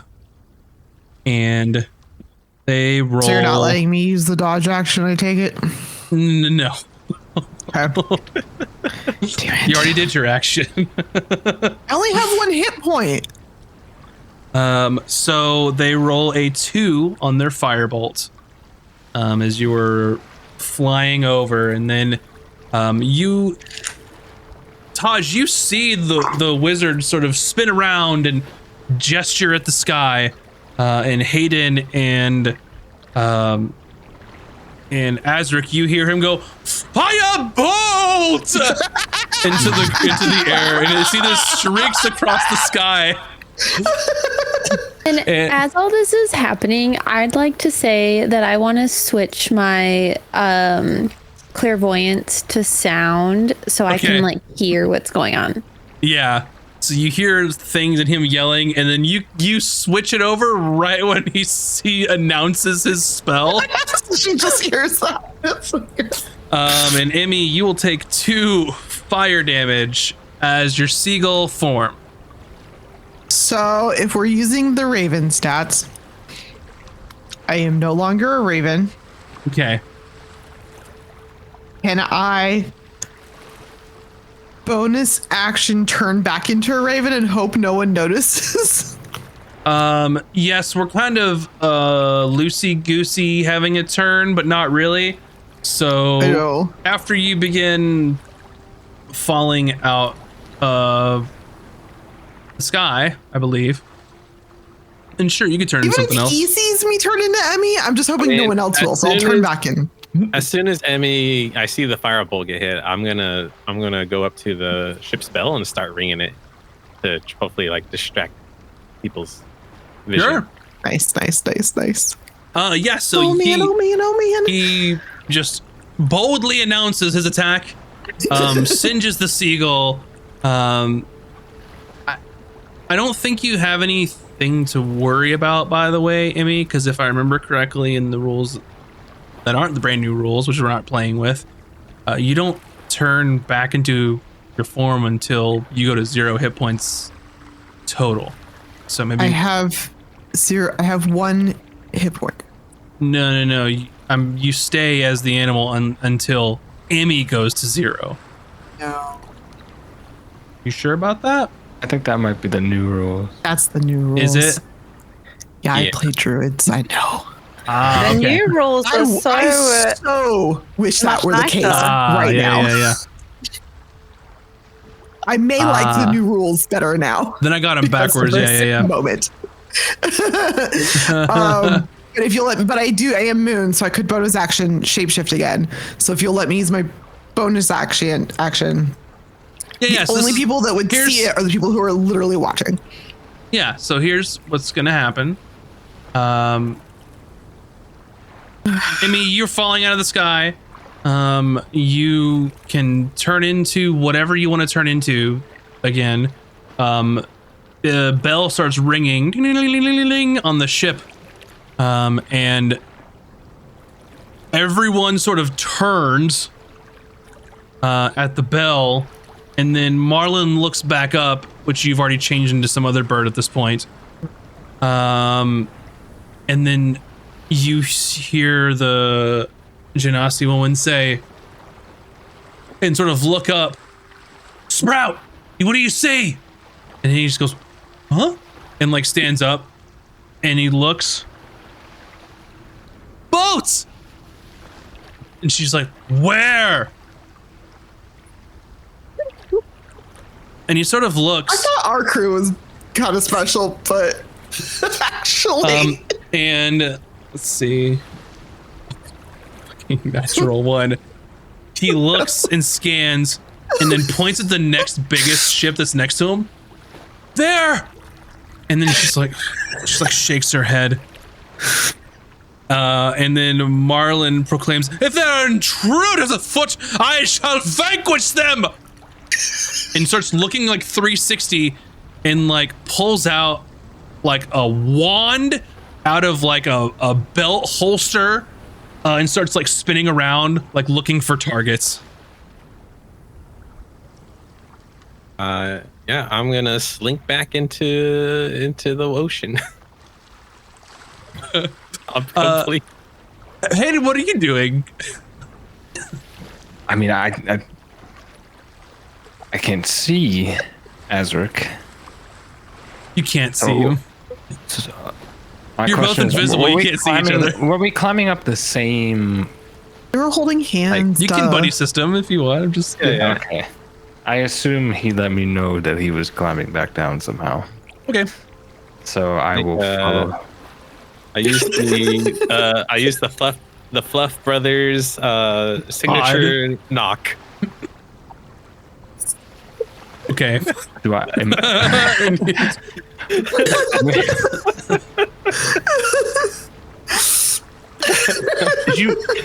Did you let Hayden know that this was a thing?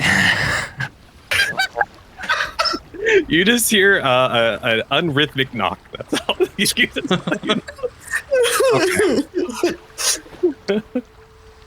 Hayden's probably smart enough and perceptive enough to understand what's going on. So Y'all been a crew for a minute. You can have a secret knock, whatever. And Taj, as you're still audible, you hear all this shit going down. And did you hear Marlin going off? Like there's like footsteps on the deck. You hear some loud footsteps coming and a door opening from the ship. And you just hear this fucking Marlin like, point me in that general direction. Where are they? It's just, and that keeps going all the way up until Azric and Hayden are back on the dinghy. and you see the boat sort of just shift a bit. So what would you all like to do? I'm gonna linger around while I'm still a bird. A distinctly different seagull this time, but I'm gonna wait. I want to see if he takes that. I'm like watching Marlin to see if he takes that robe off to like clean it. And the second he's not looking at it, I'm gonna try and like swoop down and swipe it. If that happens, he's so I'll stay around for a while. He's wearing it. I know. I'm saying I pooped on it in the hopes that he would take Yeah. it off. So I'm just gonna hang out and see if that happens. So I'll Gotcha. be here for a while. Okay. So you all are on the boat. You see, I mean, I don't know. You don't see the seagull circling at this point. What does the rest of the group do? Is she okay? I thought, what's going on? I thought Abby fell out of the sky. Looked like she got to change back. You didn't hear a splash, so. I'm still invisible, but I'm like, Emmy's a big girl. She knows what she's doing. All right. Okay. Did you find someone, Taj? I think so. They should do. Yes, Marlin, the deck wizard, a very boisterous character. Hard to miss, actually. It sounds like a perfect target for this plan, actually. Yes. If there's anyone that can cause mischief, it would be a wizard. No offense. It seems like he might be able to accidentally sink this ship if a bird pissed him off enough.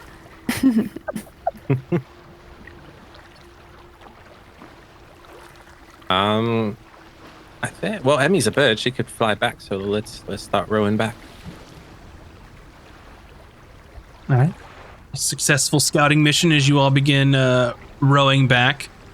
And I think your concentration will last like 10 minutes, Taj, of however long you want to watch or listen. Yeah, I think I have enough information. Okay. So I'll pull it. And after like 10 minutes of no activity, Emmy, everything starts to sort of calm down, and Marlin spins his wand in his hand like a drummer with a drumstick, and then puts it in his belt holster. He has a belt holster for his wand. Oh yeah.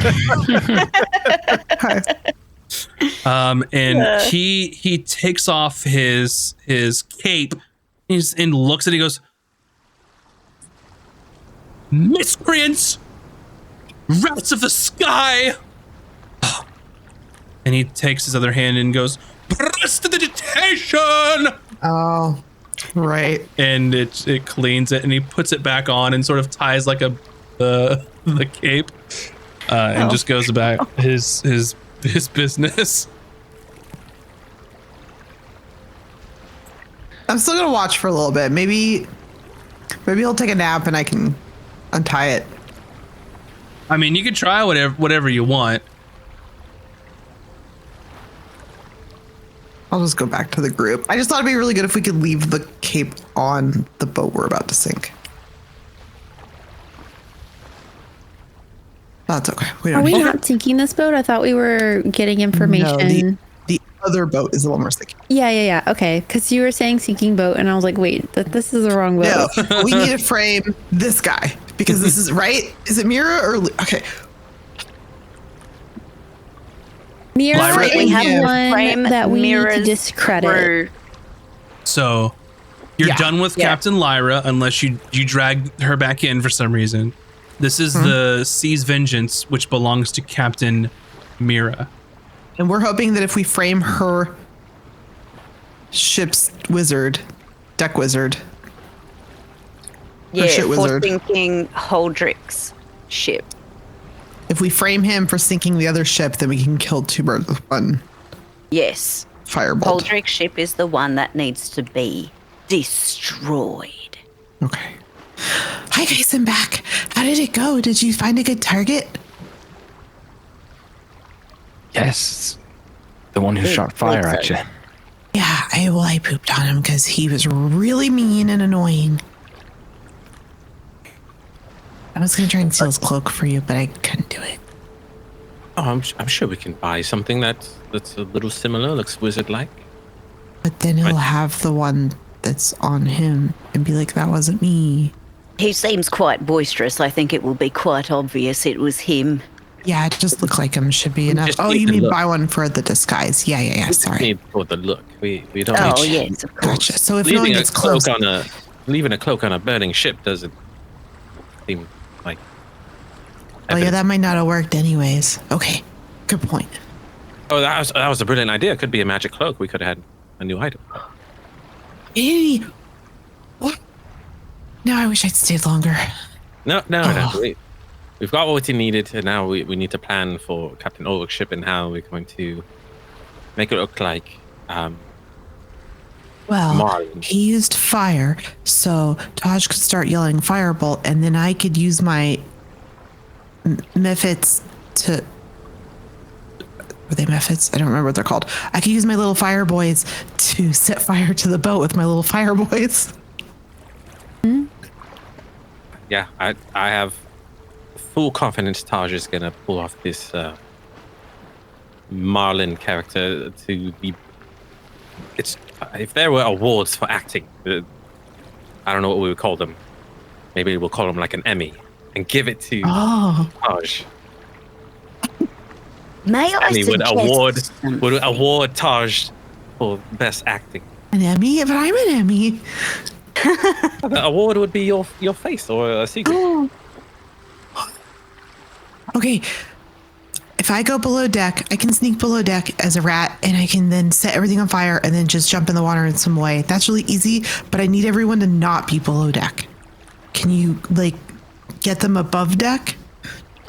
Well, if Taj disguises herself as this deck wizard and causes a fuss, a distraction, then maybe he was sent to cut a deal with Holdrick's crew and becomes offended or something, and starts. He seems to be quite the slinger of firebolts, so I don't see why it wouldn't cause a little something. Maybe that would be quite the show. So you want me to throw some firebolts at them, or? I'll probably attack her if she starts throwing Well, fireballs. yeah. So while you're throwing firebolts in your offended fury, and then in the meantime, Emmy sets off her trap below deck, it might be enough to sink the ship, while also making it look like it was a terrible accident of him overreacting. Oh no! Firebolt hit some gunpowder. Dear, oh dear.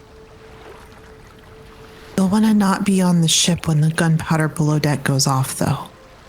And we'll want to get everyone probably off the ship.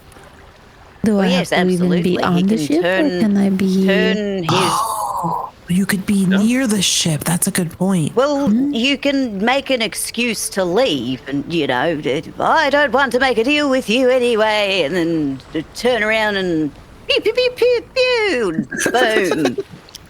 Or maybe I am on a dinghy ship and trying to yell at them from there and don't actually go aboard. Yes, whatever you think will work. I think it will be a marvelous distraction, though.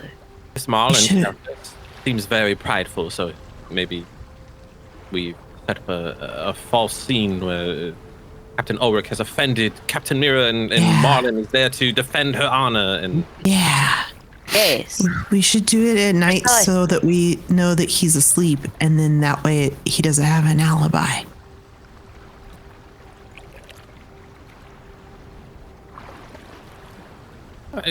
whatever, I'm sure whatever Taj is going to say, it's going to be brilliant. So. If you want to kidnap Marlin or make sure he's asleep or drunk or something, we could just send a care package of rum to the ship and say to Grand Deck Wizard Marlin, a toast to your glory, and then hopefully he gets drunk. That's actually a really good idea. People here love rum. They'll all just drink it right away. Fine, that's what we'll do. Hopefully he gets drunk. Okay, Captain, what's the plan one more time? Just to make sure I understand. Either we'll have rum delivered to Captain Mira's ship for Marlin. To celebrate his glory, whatever bullshit. You're gonna go into Uldric's ship, summon your little fire friends. Taj is gonna be Marlin. And they just like, I am Marlin of the Sea Vengeance of Captain Mira. You have you have offended her, and I'm here to reclaim her honor. And then pretend to blow shit up. And then when that's your cue to send your little fire friends to blow up the powder. Right, but how does this discredit Mira? I was going to raise that concern as well. It doesn't really do anything for Mira. It does stuff for Marlin. She could always throw him under the bus and say he acted on his own.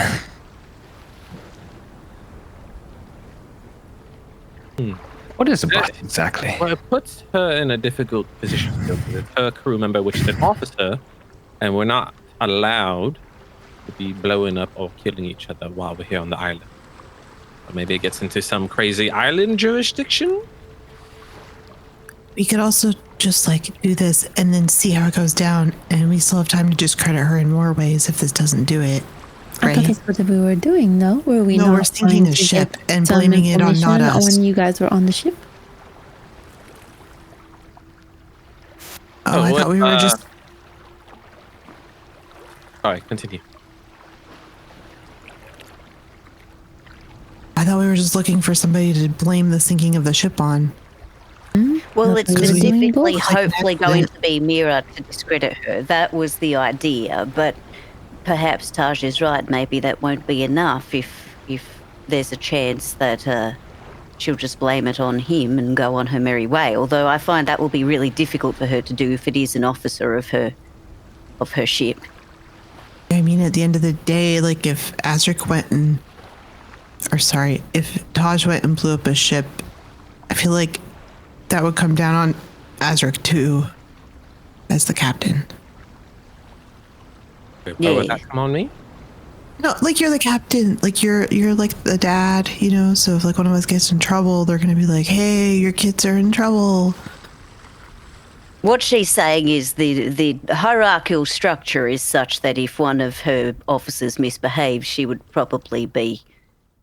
It may not fully discredit her, but it might like a little bit discredit her.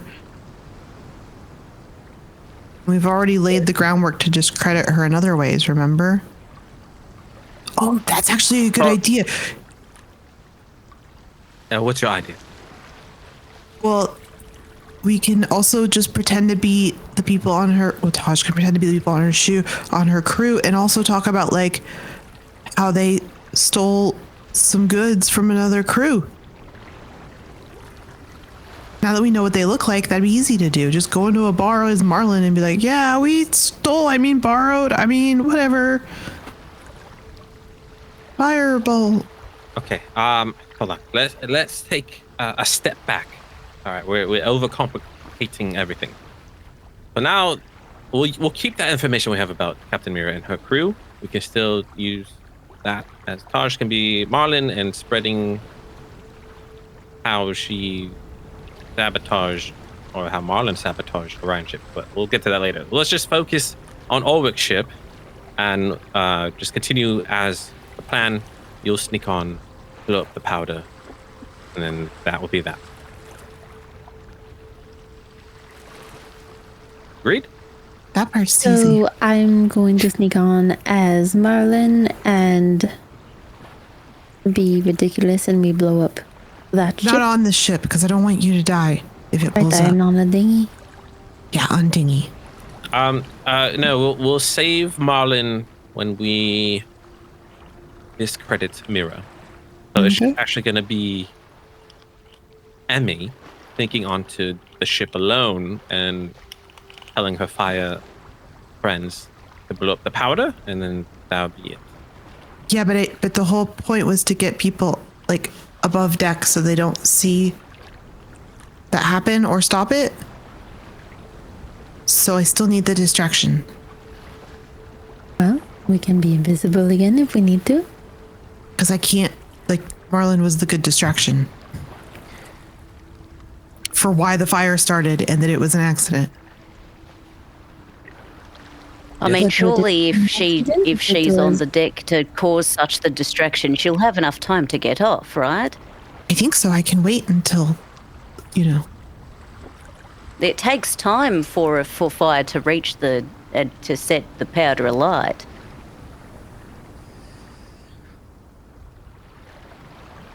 It's not that big of a deal. What makes you most comfortable, Taj?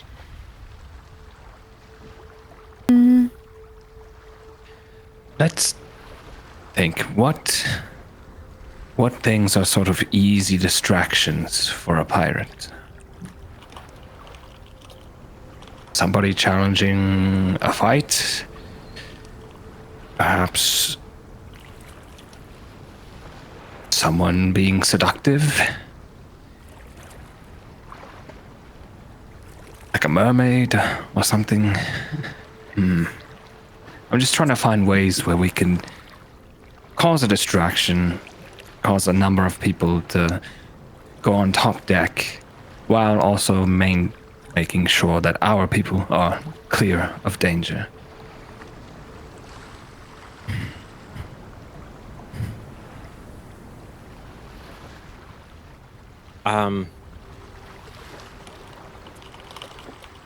We can.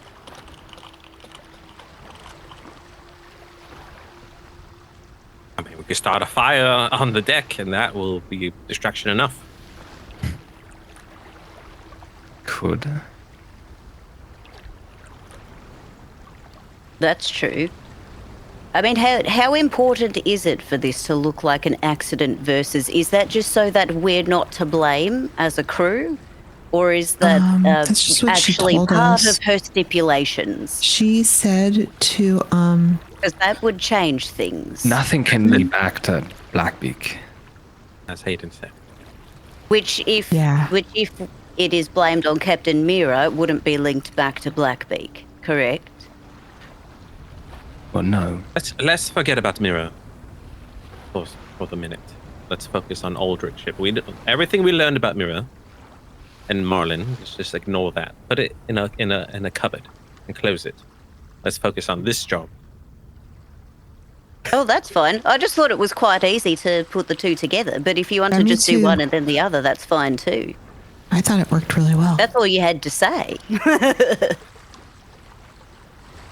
Yeah, if you guys want to just cause a distraction, then I can go in and set it on fire from below. I just need some time to make sure I can get off the ship before the fire boys. Right. Set things on fire. My concern is that Taj is going to be in a dinghy on probably the second largest fucking ship in the entire world, with cannons. Well, you don't have to do that part. I just need a distraction, so it could be any distraction. Okay, distraction is easy enough. We just We can be even invisible causing Oh, yes, that's very- distraction, no? As long as it gets people above deck. Yes. That's all I need. all right.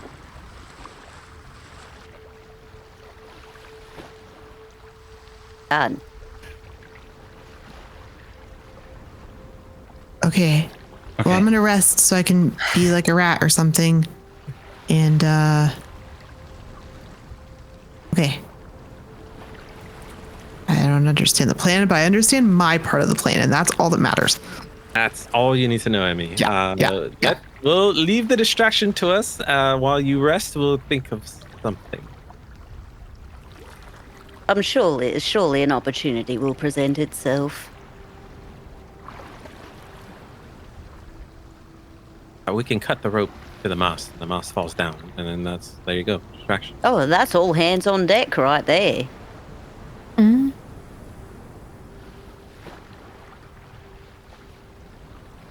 I like that. All right, great. Now we just need to find where Captain Ulrich's ship is. Aldrich. Aldrich, sorry.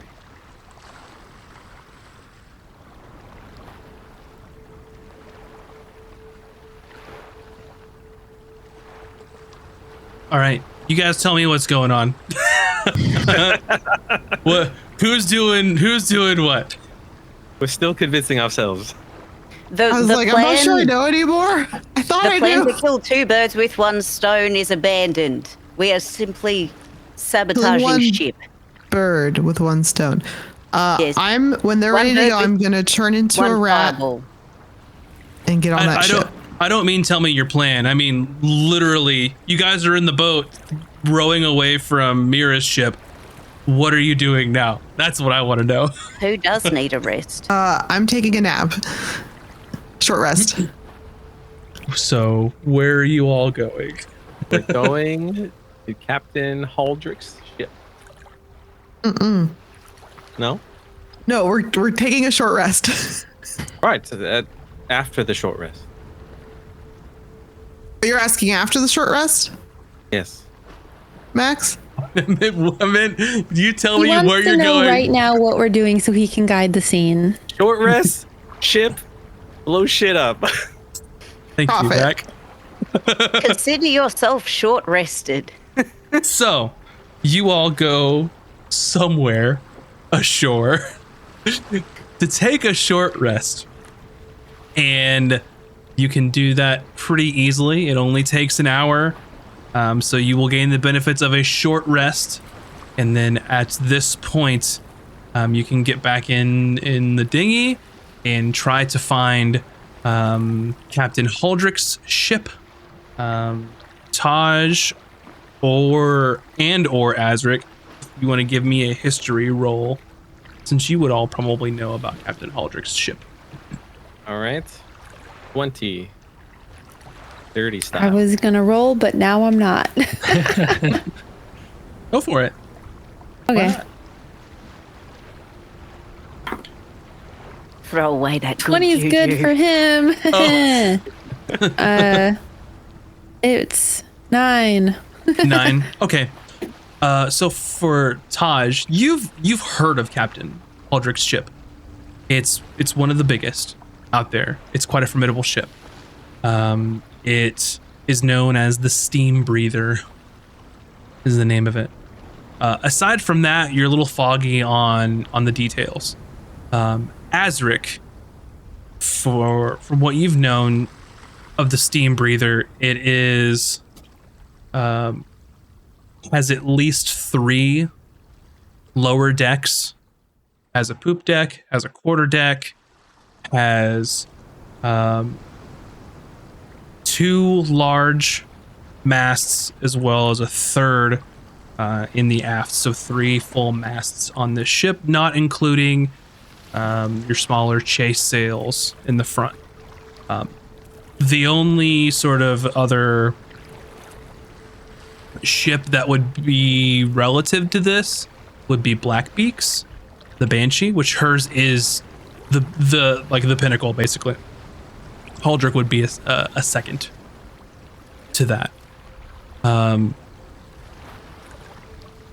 It is known for, like most pirates have, sort of black dyed sails. And you kind of get the idea from what you've known of it is they do keep the ship staffed, you would assume, while in port, but no one will be dumb enough to do anything to that ship, right?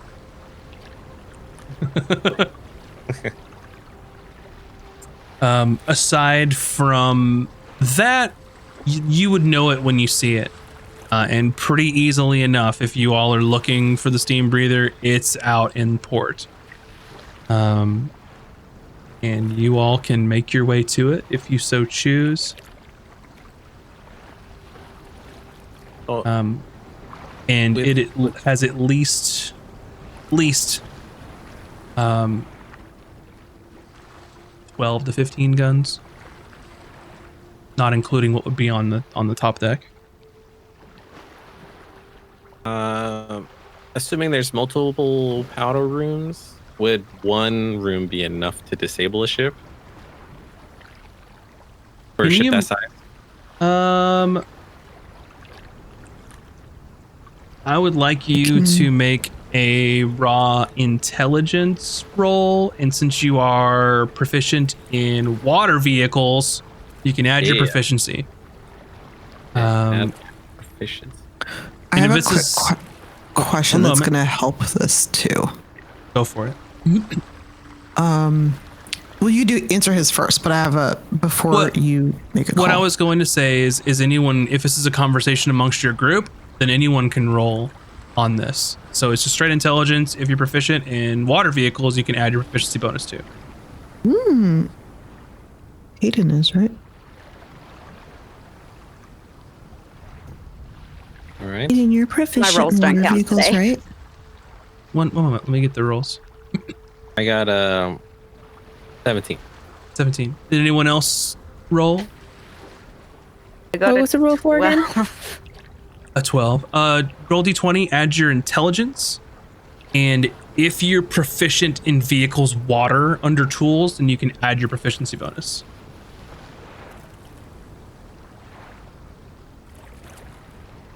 So I think for Taj, it would be d20 plus 3. Yeah, we not doing anything. 9. 9. 12. 9, 12, 17. And then you had a question, Emmy. Oh, well, I was just going to tell Azric that I plan to summon 4 magma methods. So that's 4 different things, places that could be set on fire. And the really fun thing about magma methods, and my question for the DM is, if gunpowder explodes, would that do only fire damage or would that do some force damage? If you manage to create an explosion, it's going to do some force damage and some fire damage. If the magma methods die, they turn into lava, Sick. which will melt through a ship. If they die.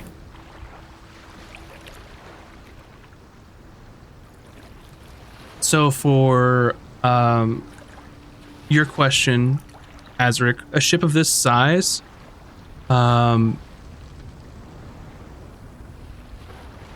probably would probably be one, but it would probably be guarded. Maybe behind a door or something along those lines, somewhere in the underbelly.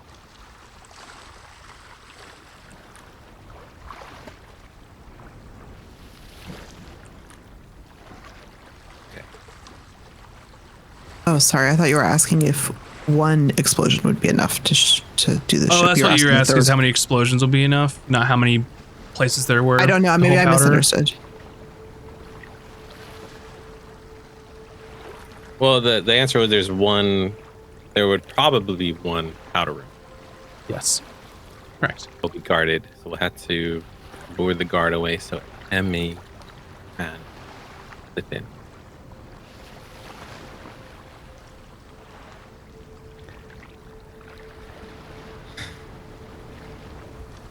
Are you okay, Emmy? Yeah, I was just thinking it'd be best if I could take some of the gunpowder to different parts of the ship.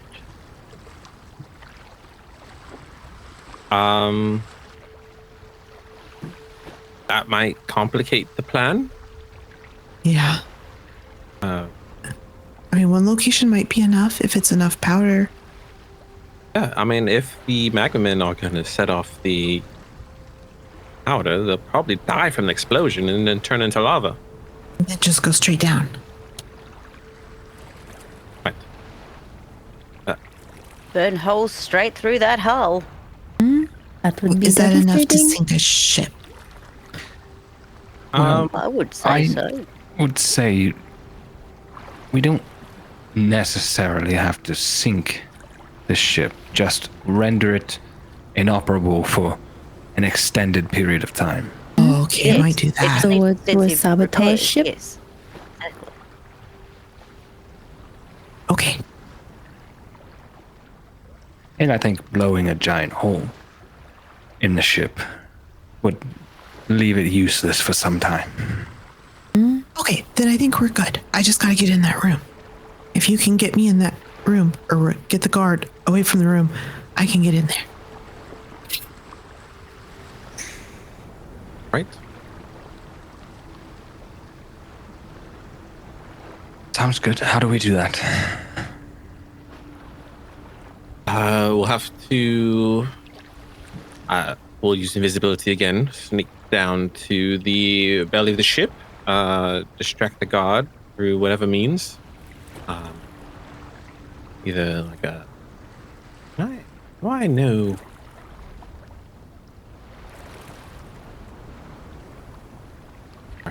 Trying to think back of my spell capabilities. I don't have it. Just lure him away somehow. I don't know. I can turn into a seductive version of myself. And be like, yoo-hoo, and lure him around the corner. I don't know. Please do that one. Can you do that one more time, please?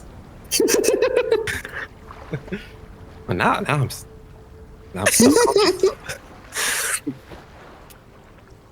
For me, Azric, please. Now I'm embarrassed. I'm red as a tomato. Another time. And I like boop him on his nose. Better yet, please erase it from your memory. Can't have you guys thinking about me.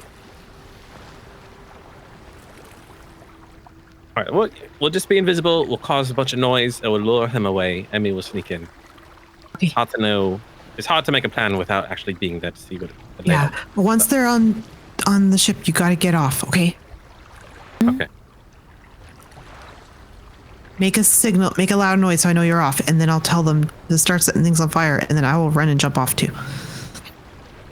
Okay. Okay. Okay. Let's go. Right. Okay. So you all begin rowing towards one of the largest ships that's currently held in the harbor of Blackrind Cove. You approach this multi-deck ship, and you see that the sort of front of the ship has the ornament of what appears to be a dragon's head, and on the sort of the sails you can see the emblem of a dragon breathing not fire, it looks like smoke of some sort on the mast. And as you're sort of approaching in your dinghy, are you gonna just park the dinghy? Like, what's the plan? You're just gonna roll up or what? Yeah, we'll park it and swim under. No one's watching us, are they? Because this is exactly what we'd want to avoid. We can hide cover from another ship and then submerge ourselves in the water. Okay. If we have time, I can also give us disguises. I can invis two of us one more time. I can viz to people as well. I'm gonna be a rat and climb in one of their pockets so that I can essentially swim faster than a rat can. So there's just a rat and it's an invisible jet, which is a human with a pocket, I guess. I don't know. I think it's fine. No one's gonna notice. Not while you're swimming. Like Wonder Rat. Yeah, Wonder Rat. I read that one. How far is the ship next closest to? I mean, this place is pretty packed, but there's a healthy amount of space between ships, just so they're not on top of each other and to avoid any sort of incidents. Because as the ship's under anchor, it's going to drift some, right? So I would say that there is at least like 75 feet, 100 feet between ships, because you've got masts and all sorts of shit that don't want to get tangled up within each other. So that's my rough guess. Yeah, that's enough distance to swim over. if we hide behind another ship with the dinghy and then approach via under the water. We'll climb Sounds up. good. Emmy will sneak through a porthole and hopefully we can squeeze in somewhere. Yeah, that's what I'm gonna do. As soon as they get over and start climbing up the side, I'm gonna use my little rat skills to flee onto the sinking ship. Okay. So you all are approaching. There's probably 75 to 100 feet between ships. Are you leaving your dinghy next to another ship and then everyone's swimming? I kind of need to understand who's doing what and where you all are going. Yes. Yeah, the dinghy is. We're leaving the dinghy behind the other ship. Yeah, Okay. we're swimming. Okay. But we're I all am- invisible first, right? I'm gonna first Yeah. disguise. Hold on. I'm erect. Never mind. I will still be medium sized. Never mind. Yeah. Because I'm already short and thin. Yeah. I will twin invis myself and Hooter. Okay. And then I'll twin invis myself and Aiden. Okay. And if we're not in combat, how You're not long currently. is an in-game minute? Not very long. Okay.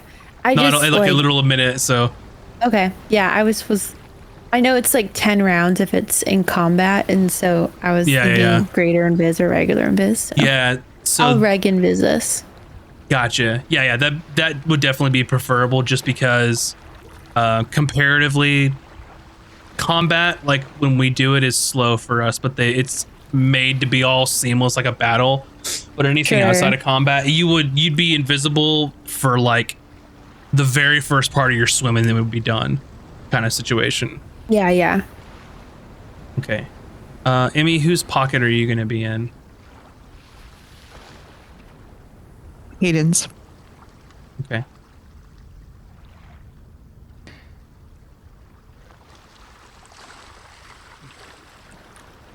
Just He has we the need cloak, to so he hold has her to- breath while we swim. Speed. Mm-hmm. How long can a rat hold its breath for? So I picked you because you have the improved swim speed, right? With my cloak on, yes, I have something. 60 feet. It'll be fine. Alrighty. So swimming, I'll just call it 100 feet. Who doesn't have a swim speed? Hooter and Taj. Where? I don't think, where would that be? It would be. You probably don't have one. It says walking speed. It would be near that if you had one. I think. Yeah, if you click where it says walking speed, you'll see you're swimming underneath it. Oh, it just says walking. Same. Then Okay. yeah, you don't have one. Yeah. Emmy does not have one, but she's being carried. Emmy does Currently- have one technically, but Not as a rat, she doesn't. no. And also, while we're doing this, thank you, Amaro, for gifting 10 subs to the channel. Tomorrow. Thank you, Amaro. Snap. Wow. Thank you. Thank you. I just like looked over at chat like, what is going on? So Hayden has a swim speed. Azric has a swim speed. Cooter does not. Taj does not.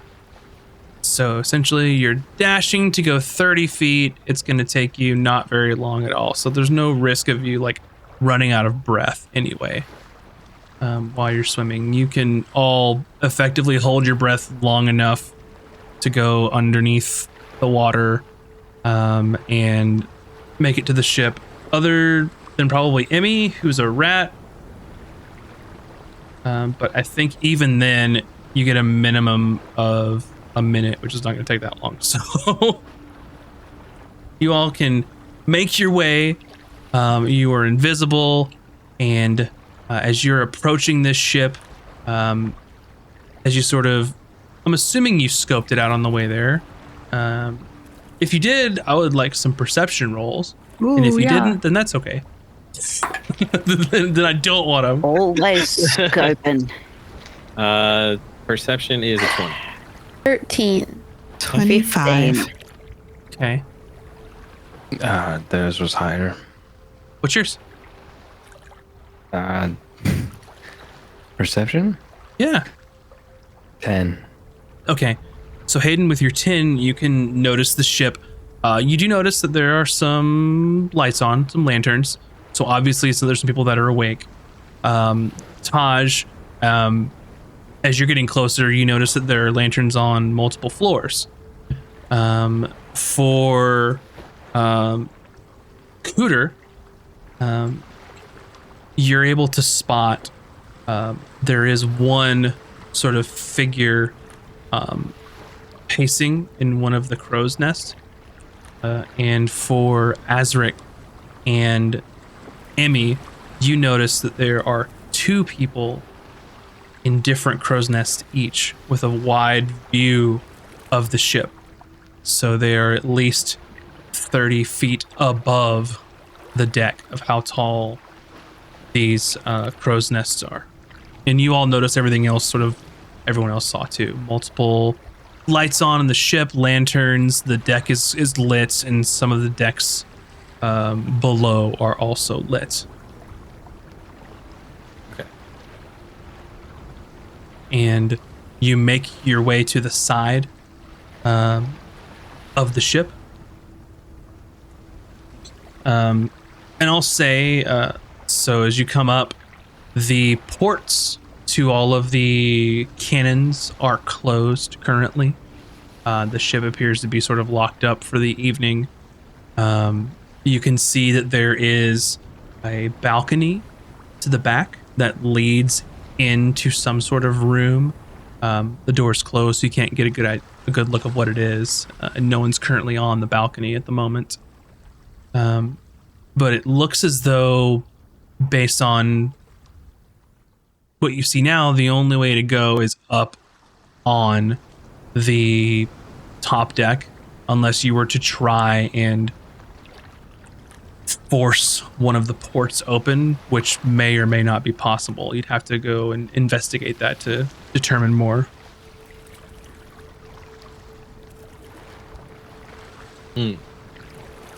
How, I don't... It sucks being a turtle that can't water breathe. You're more of the tortoise side than... Yeah, than despite speaking Aquan. Yeah. How long would it take to investigate one? Like, would... About 6 seconds. I'll do it. I'll investigate one. Sure.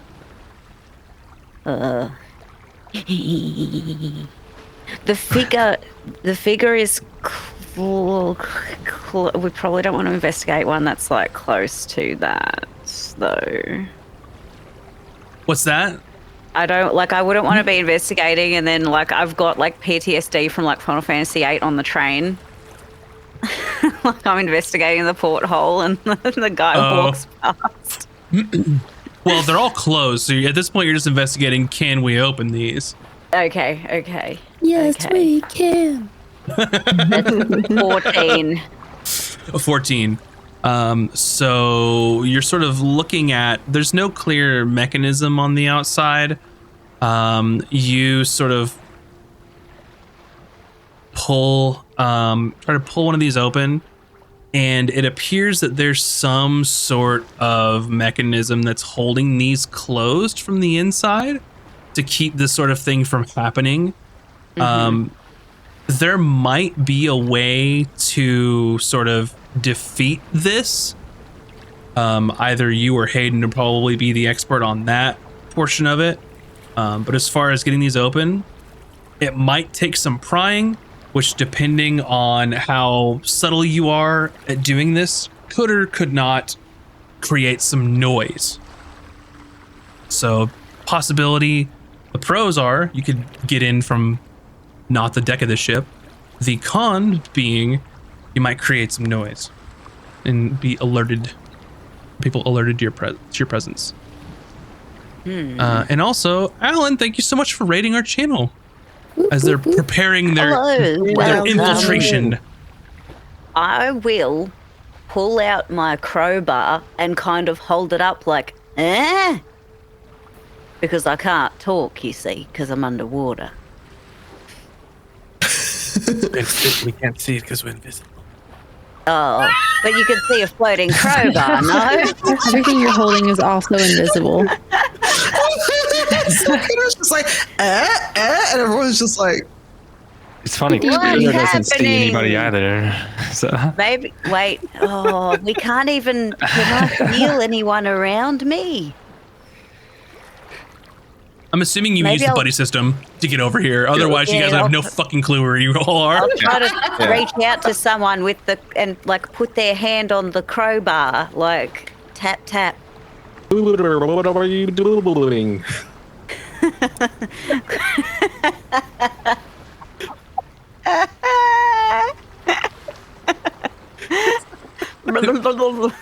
To be clear,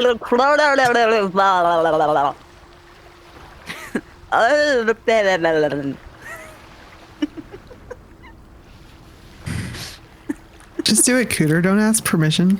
Yeah, agreed. All right, she goes through it, but I don't have. I'm not very strong, you see, so I don't know how. That's why I'm trying to get. Them on the surface. so in order to do this, you do have to go back up because these are the gun ports that is above the water line. So this sort of, from where you're guessing, there is the main deck, and then the deck below that is where the gun ports are, and then there's at least one or two more decks below that, one of which might be completely underwater, or two. So this is above the water line. So to do this. the ones that we're after, which is probably why it wouldn't. Oh, okay. So we're above the water. Hello, is anyone here? Yes. Hello? Oh, there you are. All right. Squeaking. So we may be able to pry these open with a crowbar, but it would make a bit of noise. However, if we went a deck down underwater, maybe it won't make so much noise, but it might be a bit more difficult to pry open. But either way, we might make some noise in there. There's no port that would be submerged in water. Oh, is that what you meant? Okay, well, anyway, here we are. It might make noise. Do you want me to try it? I'm not very strong, though. Are you stronger than me? I doubt it. Are you saying I have a +1 in fluff over you? You're the new fluffer. You are by far much stronger than me. But Hayden, on the other hand, is quite sneaky. I am. Sneaky and strong. Do you have a crowbar? You could borrow mine. Thank you. But I have one. I actually do have one. Oh, wonderful, because I'm worried I'll smack you in the eyeball if I try to pass it over right now. Yeah, just hold on to that and I Might need it to smack someone else in the eyeball in 5 minutes. have my own as a part of my adventuring gear. So Yes, me too. It's always the way it comes in handy, a good crowbar. You never know when you'll need something. oh sure.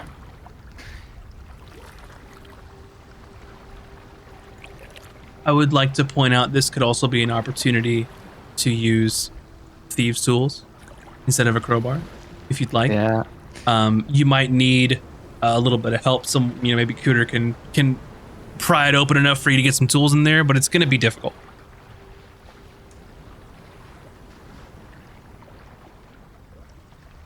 Is this how we want to do it? It's easier than going through top deck. Okay. Look, I have thieves' tools, I'm just not great at them, so it's probably better that you do that part if we are going to do this. Yes, I will handle that part. Okay. I will need some assistance, probably. So, Okuta can assist. And she's Yep. proficient. okay. Well, All right. Ready? everyone,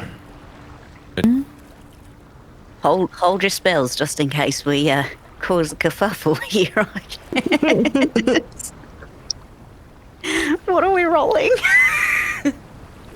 So this is going to be, and you're both are going to roll independently on this because Cooter, Okay. you have to help him to hold this thing open for him to even try this. So, for Hayden, you're going to roll a d20 plus dexterity plus your proficiency for thieves tools for this. And eight. yeah, that's, you tell me. Yeah, +8. So, And then Cooter, I would like you to roll an athletics for me. Oh boy.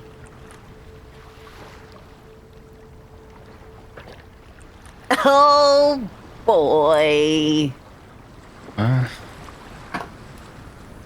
I got a 19. Okay. Cooter. You're right. I got a 3. Okay. So, Hayden, you are looking in there, and Cooter is holding this sort of cannon porthole open, wide enough for you to sort of get in there and work. And you understand the mechanism here. It's basically sort of a latching mechanism into like an eye hole that hooks into the port and that's anchored to the wall, so it can't just be, pulled open, basically. So it has anchor points wherever the port would go up to hold it into place. And you think that you can get to it. So you go in there and you're able to flip sort of one of these connectors off of the eyelet on one. And you are slowly lowering it so it doesn't make any noise. And Cooter, you're holding on to this, and you feel a little fatigued because it's latched closed. You're basically forcing this cable to expand where it shouldn't. I'm just a little old turtle.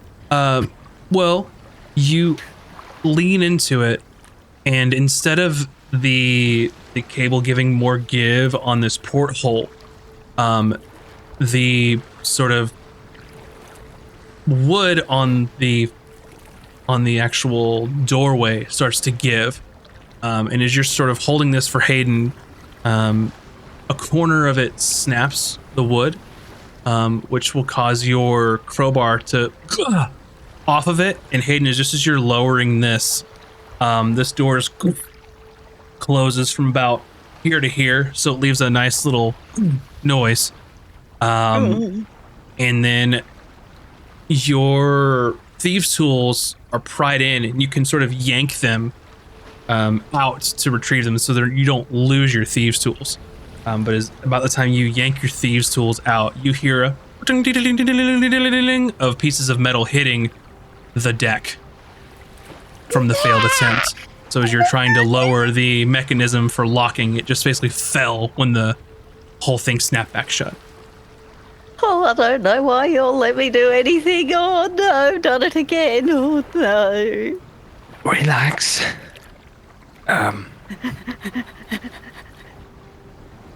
So that didn't work. And you all take a moment and sit, and then you hear just footsteps going towards where the noise had happened. And I think with that is a great place to end the session for the evening. And you all will figure out what happens next week. We actually start When getting we to do roll something. initiative, yeah. We spent the whole episode being idiots.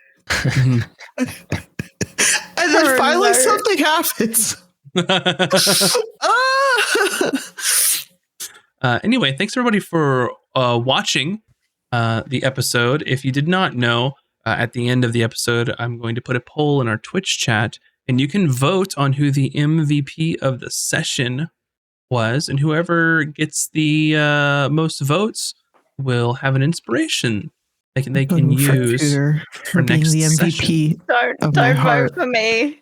Don't vote for me. And Please. that will be live right now. But anyway, thanks for watching, everyone. Hopefully you enjoyed the session. Thanks you all for the follows and for the raids. We very much appreciate them. We were in super serious D&D mode. They were scheming. But make sure to tune in next week to figure out what happens as they infiltrate basically a ship the size of a galleon. So it's going to be exciting. Will they get found out? Who knows? You know what part of the problem might be? You keep saying the ship the size of a galleon. It just occurs to me. I don't think any of us know. Okay, at least 3 of us don't know what that means. I don't know what that means. I don't know what that means. Just remember Gallion's BFS. huge. Big fucking ship. Yeah. Got it. We're talking Roger. I talking compared like- it to Blackbeak's ship, which is That doesn't help me either. So Just That Imagine- helps real me. big. I've never even seen a ship. imagine how tall like 3 floors would be. Huh? Sort of like that. In some spots. That doesn't help Like- me. 100 Like to not 150 Titanic, feet but long. like No, not Titanic. half Okay. Titanic. Okay. Ooh, does anybody have cast iceberg? That would have been a good oh idea. god. Taller than our house. Oh, okay. I see. Yeah. Normally our plans are very well thought. This was not.